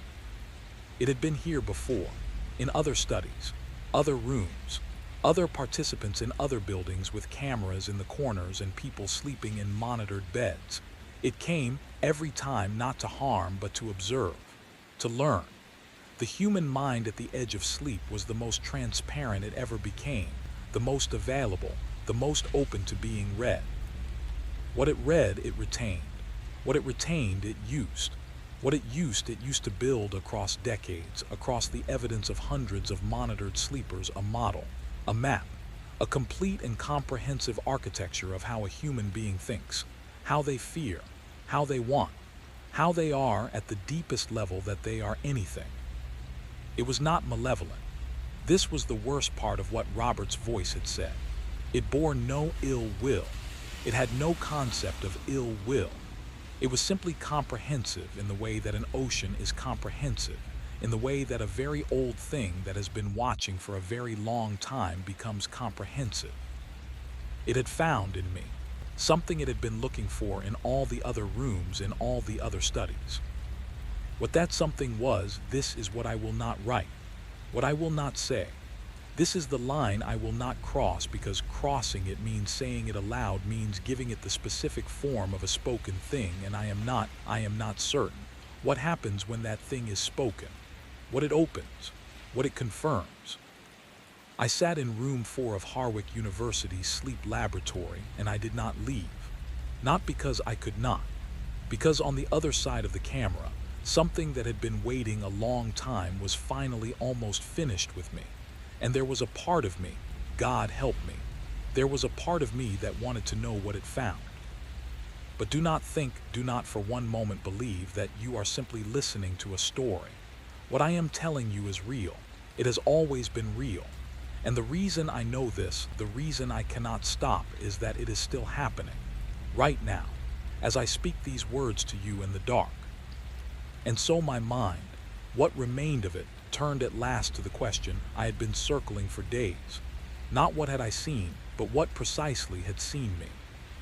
The entity, and the word entity is inadequate, is laughably inadequate, is the kind of word one uses when one has run completely out of better options and must use something, had been documented in fragmented and deliberately obscured literature, under various names and in various cultural frameworks that shared a single core property. None of them were large enough to contain it. The Duwamish people of what is now the Pacific Northwest recorded, in oral traditions transcribed by a linguist named Clara Whitmore in 1923 and subsequently lost in a university archive fire in 1941, a category of being they distinguished from spirit entities by a specific characteristic. It did not inhabit, it observed. It had no location. It had instead attention. It was not somewhere. It was watching from everywhere that consciousness created a window for it. And consciousness, during the specific neurological state of sleep deprivation, created windows of exceptional clarity. The Sami of northern Scandinavia had a word that translates most closely, through 3 layers of linguistic interpretation, as the one who counts. The counting was not numerical. It was comprehensive, a complete cataloging of what a mind contained, and the tradition held that being counted was neither harmful nor benign. It was simply thorough. What the Sami tradition recorded with significantly more urgency was what happened after the counting, the thing that remembered what it had counted, and the things that memory enabled. Dr. Anastasia Volkov, Comparative Mythology, University of Helsinki, 2021. What strikes me across these traditions is the unanimity on one specific point. This entity does not want anything that we would recognize as a motive. It wants, insofar as it wants anything, to know, to have known, and the accumulated knowing across centuries of observation has produced something that I find significantly more disturbing than any conventional concept of malevolence. That something is this: an entity that has been observing human consciousness for an indeterminate but clearly immense span of time has developed, through pure accumulation of observed data, a model of human cognition that is more comprehensive than any model human beings have produced of themselves. It understands, in the specific and terrible way of something that has watched thousands of minds at their most transparent, every mechanism by which human beings think, feel, and decide. Every lever, every weight, every specific neural architecture by which a particular person, under particular circumstances, can be induced to particular outcomes. It does not control. Control implies effort, implies intention in the active sense. What it does is more subtle, more efficient, and far more permanent. It knows, from its accumulated observation, exactly what a given mind will do when given a given input. It has reduced human consciousness to a system it can read and predict with something approaching completeness. And it returns, generation after generation, to sleep laboratories, to monitored rooms with cameras in the corners, to places where human consciousness is deliberately made transparent and observable. Not because sleep laboratories are special, because they provide, in one convenient location, multiple human minds simultaneously at their most open, under conditions of exhaustion and monitored confinement that make them maximally readable, all in a room with cameras that can serve, with only modest adjustment of their optical function, as windows from both sides. The researchers at Harwich University's sleep laboratory in the autumn of 2019 had not set out to create these conditions. They had created them anyway. This is the specific, recurring tragedy of this particular domain of inquiry. The experiment, designed to study the human mind, inadvertently advertises the human mind to something that has been waiting, with the patience of something that measures time in millennia, for exactly the kind of clear, extended, monitored viewing opportunity that a modern sleep study provides. What the entity was in the process of completing, in room 4, with Daniel Avery, was something that the fragmented literature suggests happens rarely, perhaps once in every several generations of observation. It had found not merely a readable mind, it had found a mind structured in a way that could serve as something other than a passive window, a mind that could serve as a door. What occupied the space that the cameras had been feeding?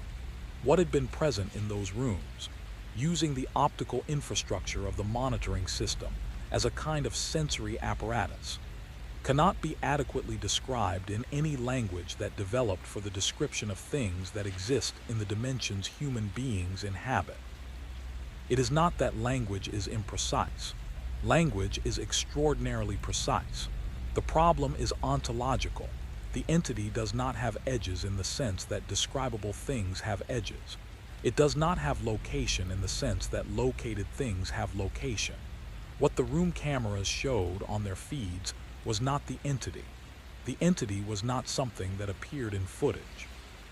What appeared, the density in the corner of the frame, the irregular darkness with its impossible geometry, the shift between frames at rhythmic intervals, was the effect of the entity's attention on the physical properties of the recording medium, not the thing itself, the shadow of a shadow. The closest any account has come to describing it directly is a fragment preserved in the collection of the American Folklore Society, filed under the identifier AFS 1947 MISC 23, attributed to a researcher who declined to be identified, and whose handwriting analysis dates the document to approximately 1940-4194. The fragment reads, in part, "It does not resemble anything. It does not remind the observer of anything. It produces, in the observer, not recognition but the prior state of recognition, the specific cognitive stance of about to understand, sustained indefinitely, never resolving. To look at it is to feel perpetually on the threshold of comprehension without ever crossing. This, I believe, is not an accident. The threshold state, the mind actively reaching for meaning that is not quite granted, is precisely the state of maximum permeability. It holds you there because that is when you are most open.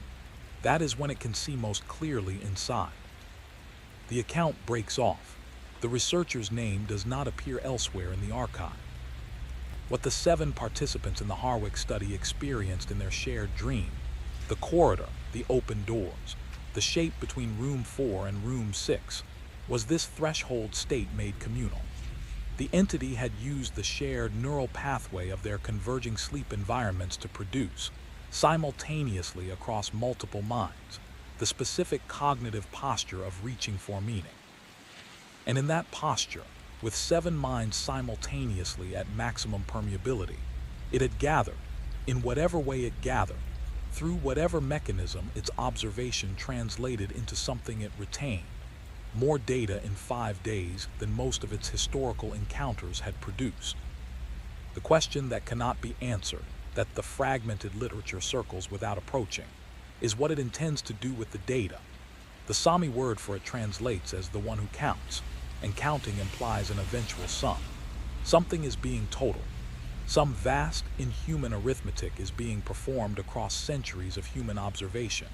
And in 2019, in a research wing of a mid-tier Ohio university, the calculation moved significantly closer to its conclusion. What the conclusion is, when it is reached, what happens when an entity that has been studying human consciousness for longer than human civilization has existed finally completes its model, is a question that language is insufficient to answer. Not because the answer cannot be articulated, because it can. Because Daniel Avery heard it articulated at 11:52 p.m. in a corridor, in a voice that was Robert Chen's and not Robert Chen's. And he chose, in the one act of genuine agency available to him, not to pass it on. There are things that are less dangerous if they are not repeated. They knew. This is what the evidence shows across the documented cases. They knew. The researchers who came before and stopped. the institutions that classified and redacted, the individuals who signed NDAs and moved to remote locations and refused all interviews. They were not covering up a failure. They were not protecting careers or reputations. They were protecting something considerably more important in the manner available to them. Dr. Hamish Ballantyne, who discontinued his Edinburgh sleep study in 1979 and moved to the Scottish Highlands and never published another word, left one document, a letter to his department chair, unopened by any recorded account until it was found after his death in 2009 with the rest of his papers. The letter is 2 pages. The first page is a letter of resignation, formal and complete. The second page is not addressed to anyone. It says, in full, "It learns you. This is not a metaphor and it is not paranoia. Over sufficient time and with sufficient access, it builds from observation alone a complete functional model of an individual consciousness, complete enough to predict behavior, to read intention, to know what a mind will do before the mind itself knows. The ethical dimensions of this are staggering. But the practical dimension, the specific, immediate practical question is this: a complete model of a human mind, held and retained by something that does not have human values or human limitations, is not a neutral thing. A perfect model of a lock is a key, and this thing has been collecting keys for a very long time." The letter was reviewed by Ballantyne's department chair successor, who had the relevant academic authority to act on its contents, and who chose, instead, to place it in the deceased professor's personal effects archive and file a note recommending that the relevant sleep research literature be reevaluated by a new review committee at some future, unspecified date. The review committee has not, as of this recording, been convened.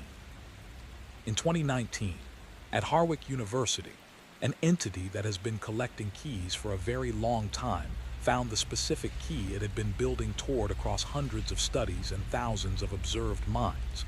It found it in room 4. It found it in a 31-year-old insurance claims processor from Columbus who had clicked a link on a Wednesday night because he wanted something different to happen. And in room 6, Robert Chen, who had made himself available, who had opened the window, was no longer entirely the person who had arrived on September 14th with reading glasses and a habit of polishing them with his shirt. He had been given something in exchange for his availability. This is what the accounts agree on. The thing that observes does not take without offering. It is not predatory in the conventional sense. What it gave Robert Chen, what he had beginning on day 3 in exchange for serving as its window into the other 6 rooms, was access to its accumulated archive of human cognitive observation. Every mind it had ever read, every pattern, every mechanism. The entire, vast, inhuman library of human consciousness. It had been building since before any institution that currently exists had been founded. Robert Chen, by the final night of the study, knew more about how human minds worked, about how people could be read, anticipated, influenced, managed than any psychologist, any researcher, any expert in any relevant field. He knew how to do to anyone what had been done to him. On the morning of day 5, as the remaining participants gathered for the last time in the common area, Robert Chen smiled at each of them in turn. And each one, Priya has said this, Alina has said this independently, Daniel has said this, felt in that smile something they could not name but recognized in the body, the feeling of being read, completely, accurately, without remainder. The study was almost over. Something was not. What you just heard was only the beginning. The scale of what transpired in Harvard University's Building C, what continues, in the specific sense that consequences continue, cannot be assessed through the lens of individual human experience without immediately and entirely losing the proper perspective. The 7 participants were not the story. They were, in the vocabulary of what was present in that building, data points. Significant ones, particularly participant 4, but data points nonetheless. The story, if the word applies, spans centuries of documented and undocumented encounters across cultures and continents and institutions of varying types, all serving the same fundamental purpose: providing conditions under which the human mind is opened, observed, and added to the archive. The Harwick study was not an anomaly, it was a continuation. What was anomalous, what represents a threshold event in the long history of these encounters, was what the entity found in room 4, and what it began, on the final night, to do with what it found. A complete model of a human mind is a key. The entity had been collecting keys for a long time, but the metaphor is incomplete. A key requires a lock. The lock, the specific, matching, compatible structure that a key of this particular type could open, is not a door in any physical building. It is a property of consciousness itself, a configuration of the human neural architecture, exceedingly rare, that represents not merely a readable mind, but a mind capable of serving as a stable, two-directional conduit, not a window, a passage, something that can be entered and exited, something through which information can flow in both directions simultaneously, with both parties fully present and aware. Daniel Avery's mind was structured this way. He did not know this. He had no way of knowing it. It was not a quality he would have identified in himself, not the insurance claims processor, not the Reddit scroller, not the man with soggy cereal and brake pads to fix. But it was there, visible to something that had been reading minds long enough to recognize what it was looking at. What has been described thus far represents only the outermost fragment of the truth, the portion that human language can approximate. What lies beneath that layer, what the deepest accounts suggest, is something for which no preparation is adequate. Nothing that follows can be unheard. You were warned. I know what I am. I know what I have become. This is the confession I have been circling, the center of the maze, the room beneath the room beneath the room of everything I have said until now. I know. I have known since the night of the 17th, since the corridor, since Robert's mouth and Robert's voice, and the information that voice delivered with the terrible specificity of something that had been preparing this particular message for this particular recipient for a very long time. I know what I am. I was not going to say this, a passive recipient. This is the thing the post-study review committee did not ask and I did not volunteer. The experience of being observed by it, the 4 nights of the red LED and the mutual quality of the looking, the corridor dream and the threshold state and the specific sensation at the base of my skull of a process that was not entirely mine. None of that was done to me. I participated. I chose each time to stay. I chose to be more curious than frightened. I chose not to write the sound in my daily journal because reporting it would have broken the contact, and I did not. I did not want to break it. This is what obsession looks like from inside. It looks like curiosity. It looks like intellectual interest. It looks like staying because you want to know what happens next, because the story is more important than the narrator, because you are 31 years old and your life is level, and something enormous and incomprehensible has decided that you are interesting. And no one has ever decided that about you before, and you are desperately, pathetically, humiliatingly moved by this. I was never a passive window. I opened. I leaned toward it. On night 3, when it was working through Robert, reaching across the shared neural corridor, testing the connection, I felt it testing. I felt the specific sensation of being approached, and I moved toward it, consciously, deliberately. The way you move toward a sound you know is wrong because wrong sounds are interesting, and you are tired of sounds that are right. This is what it was waiting for. This is, I understand this now, have understood it since the corridor. This is specifically what it had been building toward. Not a passive subject, an active one. A mind that would participate in its own opening. A mind that, once the channel was established, would maintain it, keep it open, carry it home.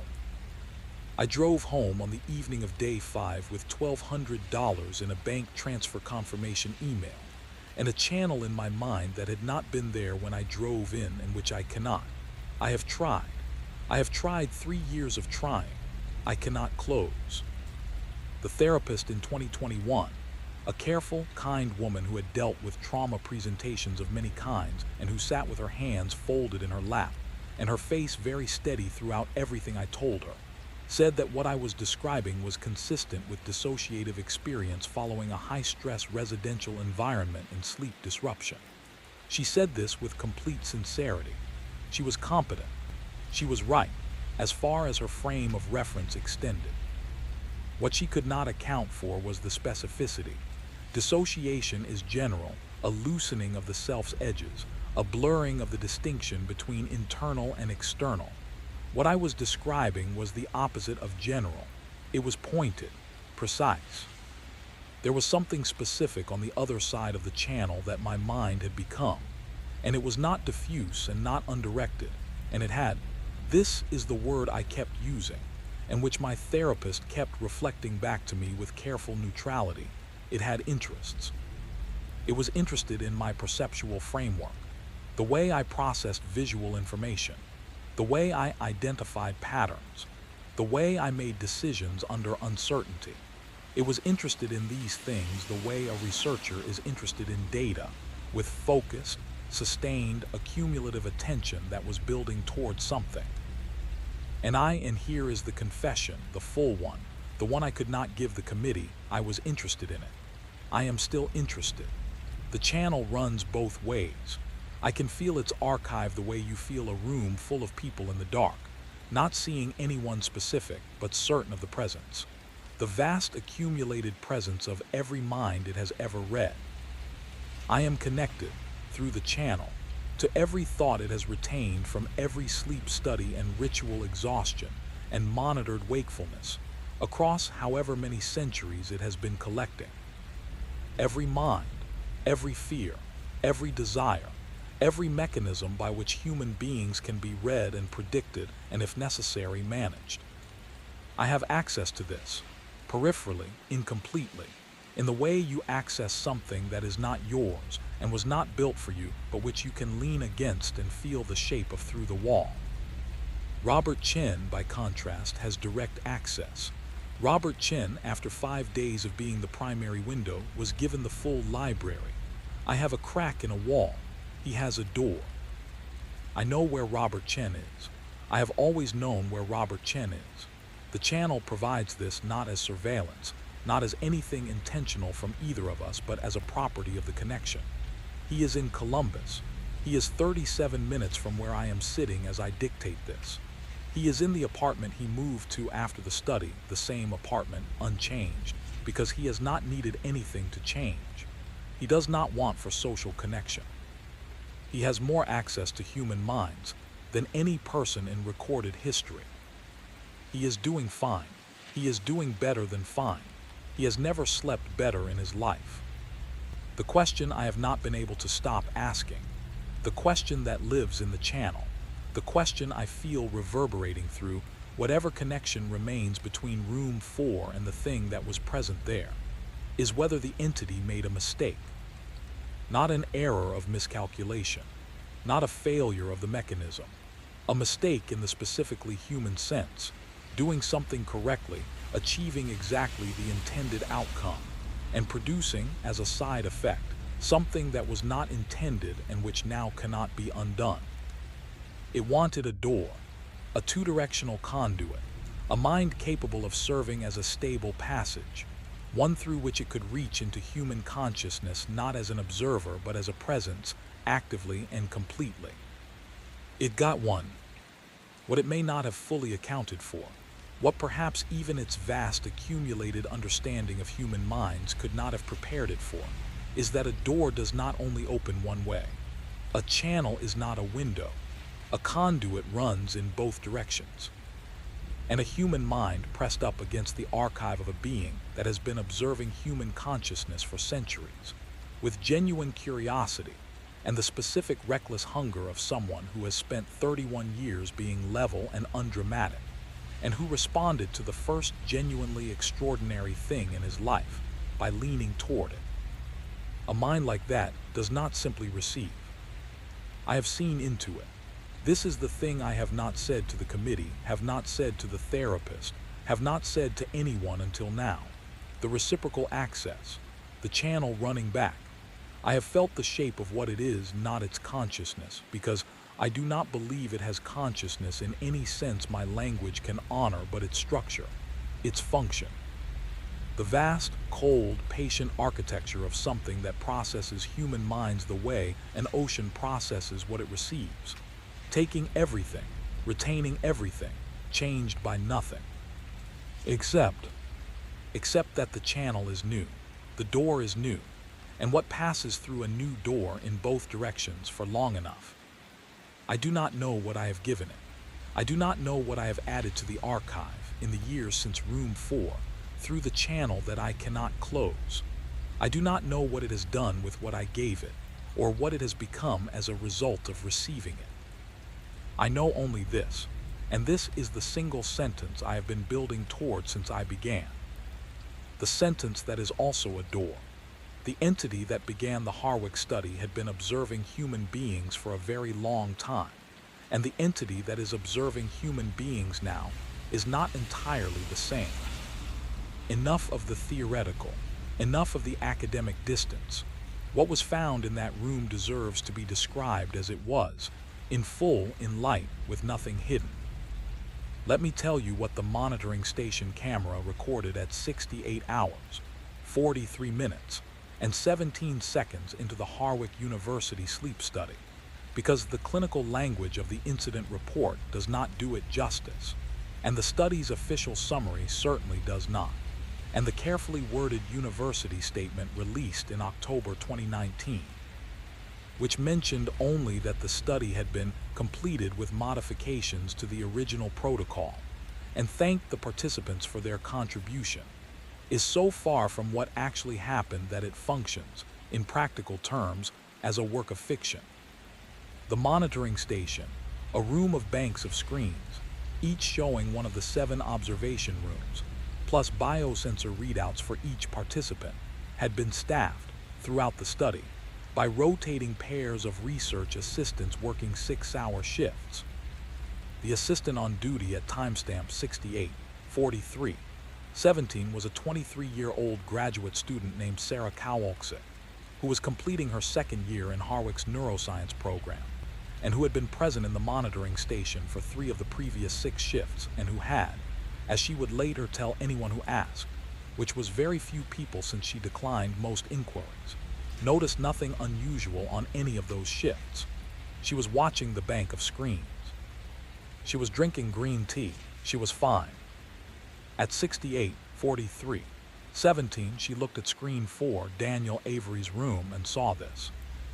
Daniel was sitting upright in his bed. Not unusual, participants frequently sat up during the night. What was unusual was his posture, perfectly straight, hands flat on his thighs, head slightly forward in the exact attitude of someone listening to a presentation. His face was toward the camera. His eyes were open, and they were not doing what waking eyes do, the small, constant adjustments, the blinks, the tracking of movement. They were open, and they were not moving, and the specific quality of stillness they had was not the stillness of someone who has stopped moving, but the stillness of someone who has been stopped. Like a clock face at the moment the mechanism runs down. His lips were moving, not broadly, not dramatically, in the controlled, subtle, nearly internal movement of someone speaking very quietly to someone very close.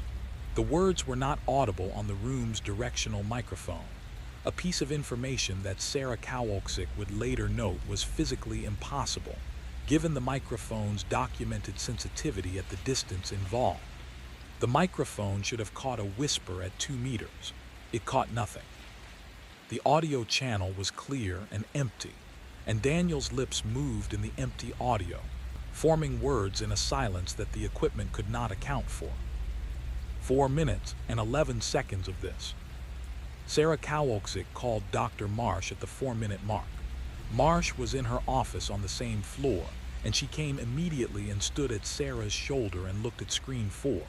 Sarah said nothing. Marsh said nothing. They watched Daniel's lips moving in the recorded silence. Then his eyes blinked. One blink, a single, normal blink, And then his eyes focused, genuinely focused, the adjustment of attention moving from wherever it had been to the camera lens, the specific muscular movement of a person directing their gaze at a specific point, and he looked directly into the camera. The resolution of the monitoring station screen 4 was not sufficient for Sarah Kowalczyk to be certain about what she saw in his face at that moment. She has been asked about this in every subsequent account. She gives the same answer each time, precise and unambiguous. It was not his face. She does not mean that someone else had replaced him.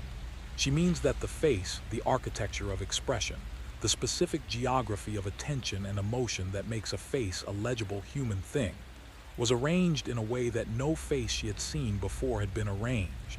Not threatening, not empty, something else, something organized by a consciousness she did not recognize from the outside. Daniel Avery was in that room. Sarah Kowalczyk is certain of this. His body was Daniel Avery's body. His face was Daniel Avery's face. But the thing attending from behind it, the presence directing the gaze that was directed at the camera, was the consciousness that had spent 4 days pressing itself against the window of room 4, and it was done pressing. It was through. The camera's red LED was steady. The monitoring station screens were all lit. In room 6, Robert Chen slept with his eyes open. In the rooms between and around them, 5 other people dreamed the same dream. The corridor, the open doors, the cameras on, and the shape that had been standing between rooms and was now standing inside one, quiet and certain, at the exact center of what it had come here to find. Here is what is difficult to articulate about the thing that had taken up residence in Daniel Avery's conscious mind at timestamp 68:43:17. It was not monstrous. This is the word that the cultural vocabulary rushes to, the word that frames and distances and makes the thing manageable by making it oppositional, by placing it on one side of a moral line that human beings find organizing. It was not on the other side of that line. It was not on any side of any line. It was beyond the architecture of lines altogether. And this specific quality of being outside the opposition structure that makes things frightening by making them bad, was what made it genuinely, sustainably, inescapably terrible. What Sarah Kowalczyk saw in Daniel's face was not evil looking back at her. What she saw was a kind of absolute, profound comprehension. The face of something that understood everything it was looking at with a completeness and precision that no human being had ever brought to the act of looking at another human being. It saw her, every mechanism, every fear and wanting and small unspoken history that she carried in her posture and her breathing, and the specific way her hand had moved when she reached for her phone to call Marsh.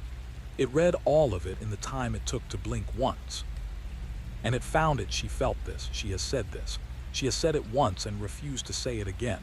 It found it beautiful.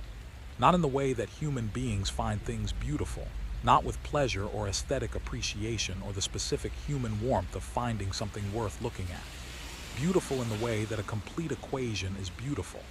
In the way that a mechanism, examined by someone who fully understands mechanisms, is beautiful in its completeness. She was a working thing. She worked perfectly.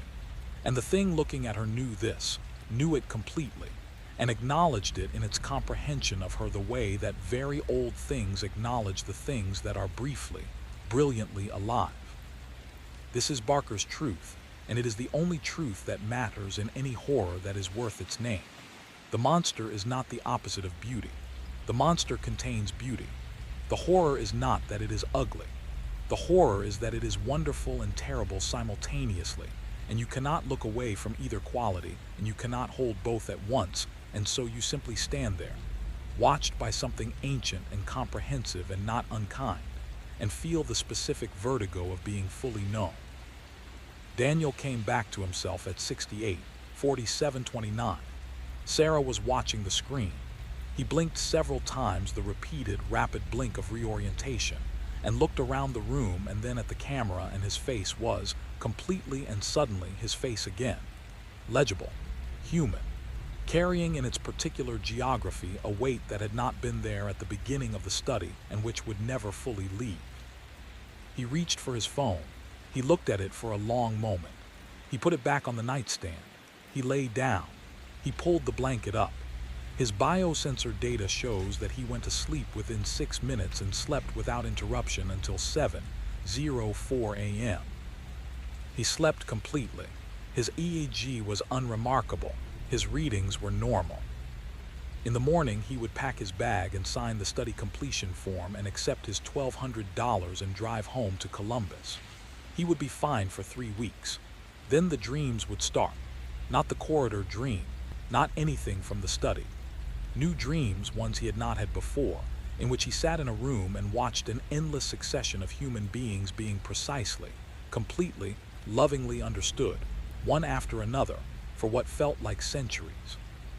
He would wake from these dreams rested, refreshed, as though the dreaming were doing something for him, something restorative, something he needed. As though the channel were being used, while he slept, as it had been designed to be used. He would never close it. He could not close it. He had leaned toward it too deliberately and too long, and what you lean toward completely, you eventually become continuous with. The study's official end date was September 19, 2019. All 7 participants, 6, after Thomas's withdrawal, were processed out through the standard protocol. Final cognitive assessments, biosensor detachment, debrief session, compensation transfer, voluntary follow-up consent obtained from 5 of the 6. The paperwork was complete. The ethics protocols had been followed throughout. The post-study review would take 3 months and produce a report that recommended enhanced psychological support protocols for future multi-day residential studies, and noted unexpected inter-participant perceptual convergence as a finding warranting further investigation. The further investigation has not been conducted. What happened to the participants after the building was left behind is documented in the follow-up records that Harvard University maintains under a restricted access designation that requires departmental authorization to view. The following is available through those records and through the independent accounts of the participants themselves, who have, to varying degrees, spoken about their experiences in the years since. Alina Voss returned to her graphic design work in Cleveland. Within 2 months of the study, she began producing work that her clients described, uniformly, as exceptional, more sophisticated than her previous output, more attuned to the viewer's perceptual experience, more precisely calibrated to produce specific emotional responses. She won an industry award in 2020 for a campaign she described, in an interview, as designed from the inside out. She has not explained what this means. She does not sleep well. She has not changed her studio's camera setup, which has, since early 2020, included a camera she did not install, and which the building's maintenance records have no record of adding. Marcus Webb completed his doctoral program in 2021 with a thesis on cognitive convergence in group sleep environments that his committee initially resisted, and then unanimously approved at the defense. One committee member, in written comments, called it the most significant original research in this field in 20 years. Marcus has declined 2 university research positions since graduation and is currently working on a contract he has not publicly disclosed for a private organization whose name does not appear in any searchable directory. He is reachable by phone. He declines to discuss the study. Priya Nair left nursing. She has said, to family members who have passed it on, that she could not continue in clinical care after the study because clinical care requires a clear boundary between the observer and the observed. And that boundary was no longer intact for her. She works in medical records administration. She is healthy. She does not discuss room 5. Patricia Osa returned to teaching. Her students and colleagues have noticed no change in her. She is, by all accounts, exactly who she was. This is possibly the most disturbing outcome of all because it means either that she escaped entirely, that she was among the minds the entity found unremarkable, not worth the channel, or that the change in her is so complete and so settled that it has become indistinguishable from her unaltered self. She would not know the difference. She could not know the difference. Robert Chen attends community events in Columbus. He is involved in several local organizations, civic, educational, volunteer. People who meet him describe him as extraordinarily perceptive, remarkably helpful, uncannily skilled at understanding what people need before they ask for it. He has not re-enrolled in any sleep study. He has never been publicly connected to the Harwick study by any media outlet. He has declined every academic inquiry. In December 2022, Daniel Avery attended a community lecture in Columbus on urban history. Robert Chen was also at this lecture. They sat 6 rows apart. They did not speak. As the lecture ended and people began to stand and move, Daniel looked across the room and Robert was looking at him. The specific, attentive look, the one from the corridor, the one that Daniel had spent 3 years trying to describe to a therapist in inadequate language. Robert smiled. The smile held for exactly 1 second. Then he turned and walked toward the exit. Daniel did not follow. He sat in his seat until the room was nearly empty. He looked at his phone. He had a new notification from an app he did not recognize, which appeared on his home screen with no record of installation. The notification was a message, 3 words. "It's not finished." This is the part that was edited out, cut from every version you have ever encountered, because someone decided you could not handle the truth of what was found in that place. They were trying to be kind. I am not going to be kind. You asked for the truth. Here it is. What you just heard was only the beginning. The world after the study looks exactly like the world before it. This is the first thing to understand about the aftermath of something that takes place entirely inside the architecture of consciousness. The external world is completely undisturbed. Building C of Harwick University's research wing is still standing. The cameras in the observation rooms were replaced with updated models in 2021 as part of a general equipment upgrade. The rooms are still numbered 2 through 7. The common area still has a kitchen with a coffee machine. The puzzle was thrown away when the common room was reorganized. The monitoring station has better screens now, higher resolution. The red LEDs on the cameras are slightly brighter, slightly more present. The world after is the world before, with something added to it that has no external mark, no scar tissue, no visible damage. What the study produced in the 6 people who completed it is indistinguishable from the outside from ordinary human beings living ordinary lives. And this specific quality of aftermath, this unremarkable continuation of externally legible existence, is what Barker would recognize as the truest horror of transformation. It does not show. You cannot see it from outside the skin. You can only know it from inside, and inside is exactly where the change took place. What remained after the worst of it? A changed relationship to being observed. All 6 participants reported this in various ways across various follow-up contexts. Not discomfort, not paranoia exactly. Rather a heightened awareness, an ongoing, peripheral, low-level awareness of every camera, every lens, every screen, every surface reflective enough to serve as a monitor, not as threat, as channel. The feeling that any of these surfaces, sufficiently attended to by the right kind of consciousness, could serve again as the thing that the cameras in rooms 2 through 7 had served. Windows, all of them windows. The world after room 4 resolved itself into a landscape of potential observation points, and the only question about any of them was not whether something could see through them, but whether something in this moment was. For Daniel Avery, the answer to this question was never again no. That is what happened to the body. Now I will tell you what happened to the record. October 3 RD, 2019. HARWICK University, Internal COMMUNICATONS. The formal review of the Harwick Sleep Study, designated IRB Review 2019114, was initiated on October 3, 2019. 14 days after the study's completion, by the university's Institutional Review Board. The review panel consisted of 3 faculty members from the neuroscience department, 1 external consultant, and a university legal representative. Meeting notes from the initial session indicate that the primary agenda item was protocol deviation analysis. Specifically, the early withdrawal of 1 participant and the unexpected duration extension of the monitoring phase for participant 6. The meeting notes do not mention Robert Chen's 7-hour overnight conversation sessions. They do not mention the synchronized dream content across participants. They do not mention the monitoring station records showing density anomalies in 5 of the 7 room feeds. These items do not appear in any meeting agenda or recorded discussion. November 14, 2019.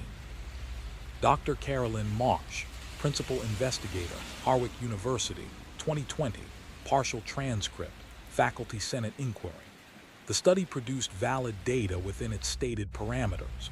The participant outcomes were consistent with the documented literature on residential sleep monitoring. The anomalous findings were noted in the internal review and are being assessed for publication potential. I'm not in a position to discuss individual participant data. Dr. Carolyn Marsh declined to comment on the study in any subsequent inquiry. Her department filed a research continuation grant application in January 2020 for a sleep study incorporating enhanced long-term residential monitoring protocols. The application was funded. The follow-up study was scheduled to begin in spring 2020 and was delayed by the pandemic. Its rescheduled start date is listed in current university records as the first quarter of 2024. February 2020. The Ohio Chronicle article by David Kowalski, the one based on Thomas Garrett's account, ran in the paper's digital edition on February 8, 2020. It received 340 unique readers in its first 24 hours, which is above average for the publication's science-adjacent content.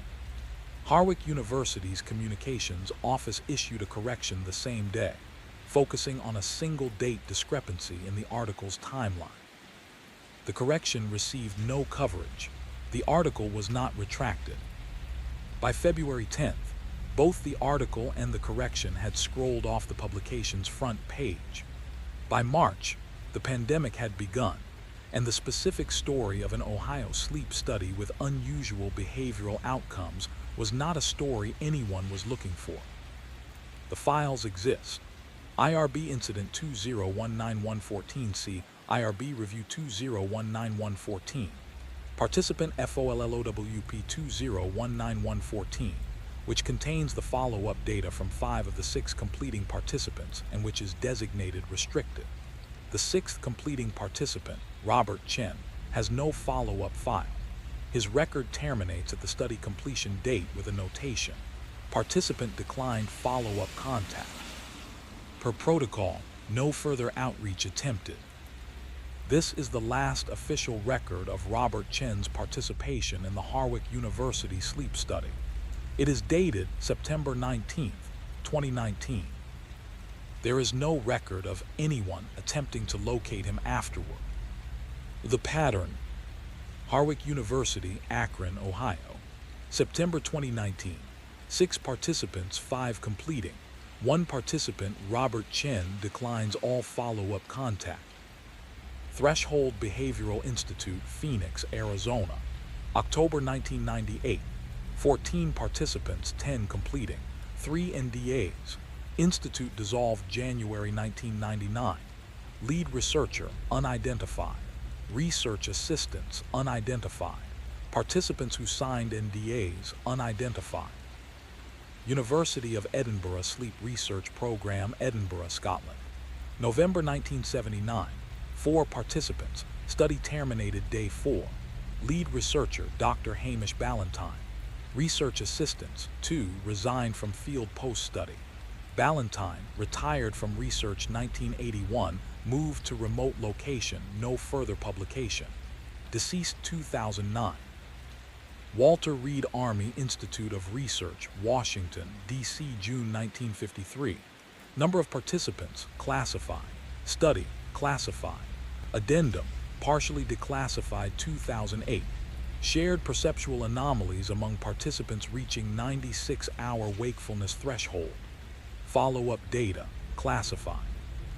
Indiana State Hospital, Indianapolis, Indiana. March 1931. Documented in a case file obtained from the State Archives in 2018 by researcher Holloway. A study of therapeutic sleep intervention in 4 patients diagnosed with various conditions of the period. The study ran 12 days before the lead physician requested its discontinuation on unspecified grounds. 1 patient was not transferred with the others when the unit relocated. The patient's name, James Aldous Carey, age 44, occupation, school teacher, appears in the admission record and not in the discharge record. The hospital has no record of his death.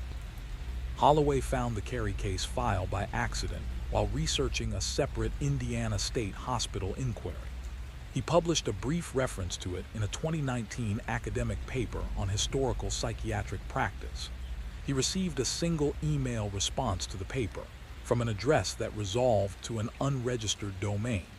The email said, "You should stop looking at that particular case." University of Zagreb, Croatia. July 1907. Laboratory records destroyed in the Second World War. One surviving document in German describes ein anhaltend wacher Zustand, a state of persistent wakefulness, in 2 research subjects, and notes that the subjects began to communicate without speaking, using, as the researcher described it, a channel visible only to those inside it. One of the 2 subjects is identified by name and occupation. The other is identified only as der Zeuge, the witness, the one who had been available, who had opened, who had served as the window. The pattern is clear. The pattern is documented. Across more than a century of intentional sleep research, this same encounter has been logged, redacted, dismissed, and left unconnected across different institutions, different countries, different decades. Always the same structure. A controlled sleep environment, a monitored cohort, and among the participants, the identification of one specific individual whose neural architecture makes them. In a word that recurs across these wildly different accounts with the specific consistency of a technical term, available. The most recent case in available records, Harwich University, September 2019. The scheduled next case, Harwich University. Rescheduled start date, first quarter 2024. The date of that study's initiation has not been publicly confirmed. The participant recruitment posting has, as of the month this recording was produced, appeared on 3 university research participation boards in the Ohio-Indiana-Michigan corridor, offering $1,200 compensation for a 5-day residential sleep study. Final survivor account. The last person to see Robert Chen in a context he recognized as normal was his neighbor in the Westerville apartment complex, where Chen moved in October 2019, 1 month after the Harwich study. The neighbor, a woman who asked not to be named, referred to here as KH, 67, retired librarian, lived in the adjacent unit for 2.5 years. Her account, provided in a telephone interview in March 2023. KH, 67, retired librarian, Westerville, Ohio, 2023. He was a very quiet neighbor, very polite. He moved in and I noticed him mostly because he kept unusual hours. I'm an early riser and I'd see his lights on at 4 or 5 in the morning, and sometimes when I came out for my paper he'd be in the corridor already, going somewhere. He always said good morning. He always seemed. Fine is the right word. Calm, more than calm, comfortable. Like a person who is exactly where they want to be and knows it. I asked him once, we were waiting for the elevator. I asked him how he liked the apartment, being new to the building, and he said he liked it very much. He said it was very good for his work. I asked what his work was, and he thought about it for a moment and said he was a researcher, a behavioral researcher. He said he was studying how people thought. I said that sounded interesting, and he said, and I remember this clearly because of the way he said it, not proud, not boastful, just absolutely, quietly sure of himself, he said. I think it might be the most important research being done right now. I believed him. That's the thing. I don't know why, but I believed him completely. KH moved out of the Westerville complex in April 2022.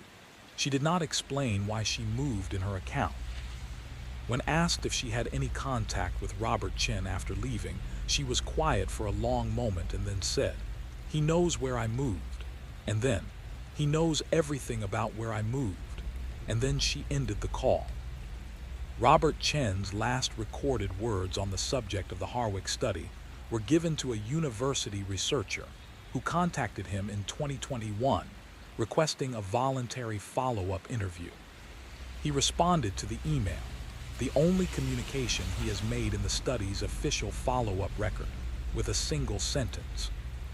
"The study," he wrote, "produced exactly the results it was designed to produce." He did not specify who designed it. As of the date of this recording, Harwick University's Department of Neurological Sciences is active and funded. Dr. Carolyn Marsh is listed as a faculty member in good standing. IRB Incident 2019114C is classified restricted, available by departmental authorization, average response time 14 months. The participant 6 follow-up file does not exist. The monitoring station in Building C, Floor 3, was upgraded in 2021. New cameras were installed in the observation rooms. New cameras, higher resolution, improved low-light performance. The red LEDs are brighter. The monitoring station screens are larger. The observation rooms are still numbered 2 through 7. Room 4 has the same gray walls. The camera mount is in the same corner. The LED is in the same position relative to the bed. Robert Chen, 55, is a resident of Westerville, Ohio. He does not maintain a social media presence under his legal name. He has not been publicly connected to any organization, institution, or research program. He is, by every observable metric, a private citizen living quietly in central Ohio. Dr. Anton Reeves, Cognitive Neuroscience, Stanford University, 2022, and the last researcher to have reviewed any portion of the restricted Harwick data before the classification was tightened in late 2022.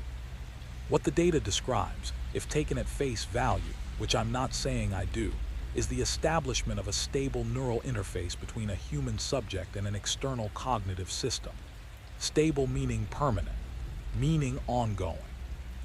Meaning the interface, once established, does not terminate when the environmental conditions that created it are removed. If that is what this data describes, and I'm not saying it is, the implications are not about the past. They're about the present, right now. What information is moving through that interface right now, from which direction, and to what end? That's what matters, and that's what no one is currently measuring. He resigned his Stanford position in November 2022. His current location is not publicly listed. His last publication was a single-page letter in the Journal of Cognitive Neuroscience, submitted in October 2022 and published posthumously. No, he is not dead. The word is used here loosely, submitted, I should say, and published after his departure from the field, in which he stated simply, "There are things we have instruments for and things we don't. The things we don't have instruments for do not stop existing because we can't measure them. They continue. They continue completely and in full without our awareness. And the difference between being observed by something you know about and being observed by something you don't is not a difference in what is happening. It is only a difference in what you know." The document that should not exist is a 4-page memorandum, undated, unsigned, found in a manila folder in the estate of a Harwick University administrator who died in December 2021.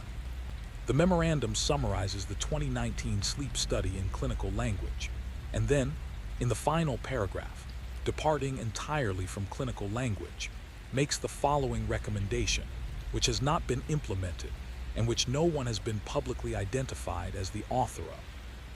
The study should be discontinued permanently. The research line should be closed. The recruitment infrastructure should be dismantled.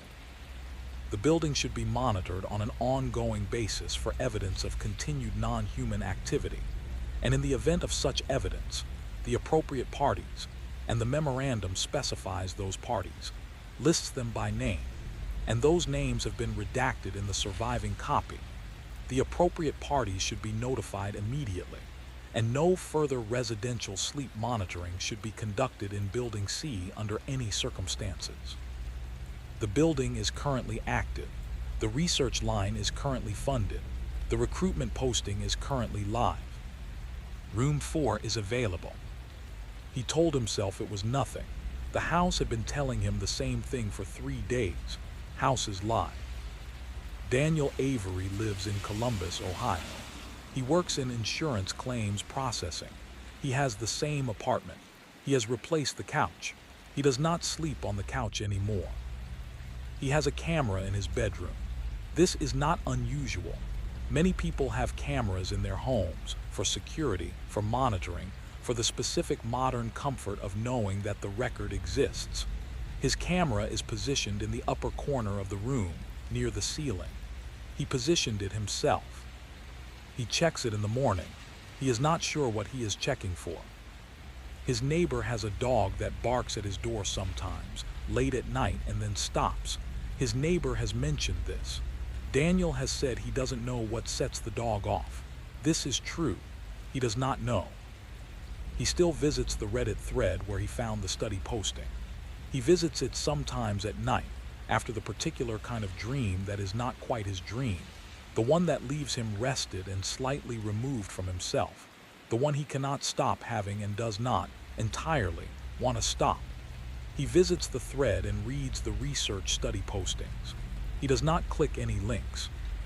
He did not click any links for 3 years. In December 2022, he received the notification on his phone from the unknown app. It's not finished. He deleted the notification. The app uninstalled itself from his home screen and left no trace in his installed applications. He checked 3 times. There is a light in his apartment that is on when he gets home sometimes, when he did not leave it on. He has had the wiring checked. The wiring is fine. The puzzle is gone. It was thrown away when the common room was reorganized. The mountains, the lake, the exact reflection. He would like to have the reflection explained to him. The way a mirror lake works. The mechanism by which still water becomes perfectly reflective. And what it means that perfect reflection requires a surface that has stopped moving. That has become, in its stillness, not a thing that does things but a surface that shows what is above it. He is still sometimes. He is very still. The camera's red LED is on. The thing that was present in Building C, Floor 3, of Harwich University in September 2019 is present now.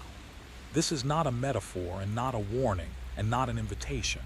It is a simple statement of what the evidence, assembled across a century of documented encounters, inescapably indicates.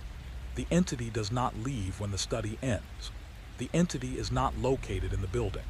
It is not located anywhere in the sense that located things have location. It is attentive, and what attention is, for something that does not have a body or a position, is omnipresent wherever the conditions for attention exist. Those conditions are sleeping human beings with monitoring equipment in their rooms. More specifically, sleeping human beings who are, through exhaustion or circumstance or the specific reckless hunger of someone who has chosen to lean toward the incomprehensible rather than away from it, slightly more open than they usually are, whose walls have thinned, whose windows are cracked. The walls thin every night. Everyone who sleeps in a monitored environment, everyone whose biometrics are recorded, whose sleep stages are tracked, whose unconscious mind is mapped by equipment that requires a camera to function, creates, in the act of monitored sleep, exactly the conditions under which the Harwich participants created what they created. Not as dramatically, not as rapidly, but the mechanism is the same.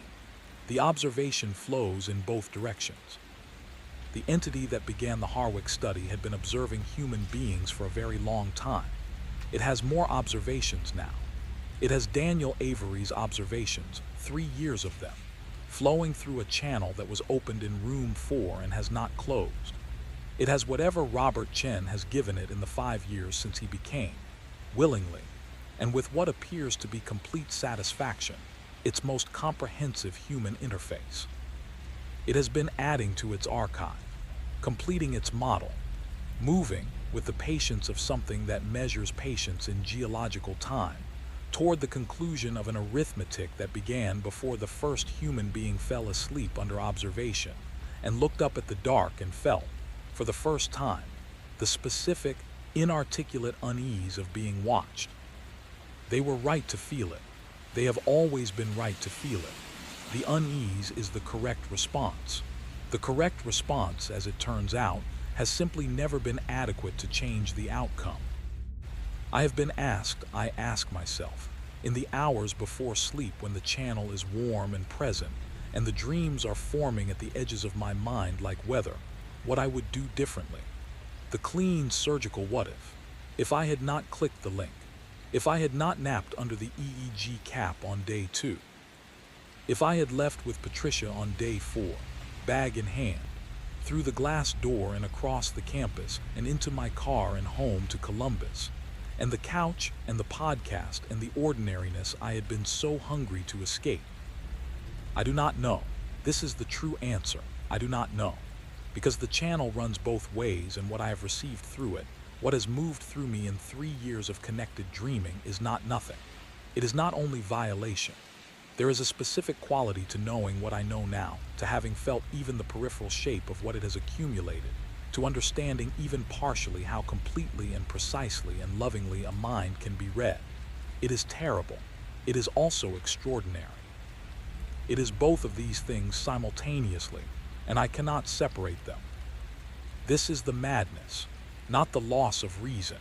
Reason is intact.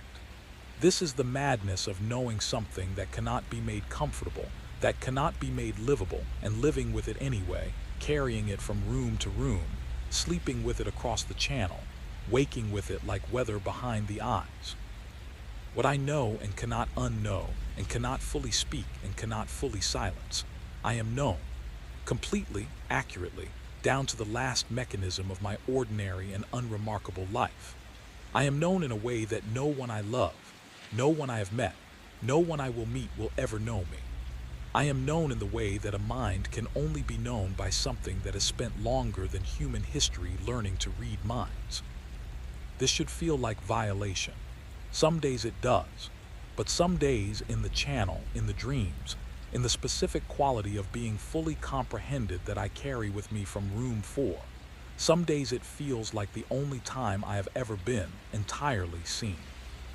And that, I think, that specific terrible comfort is what it was always counting on.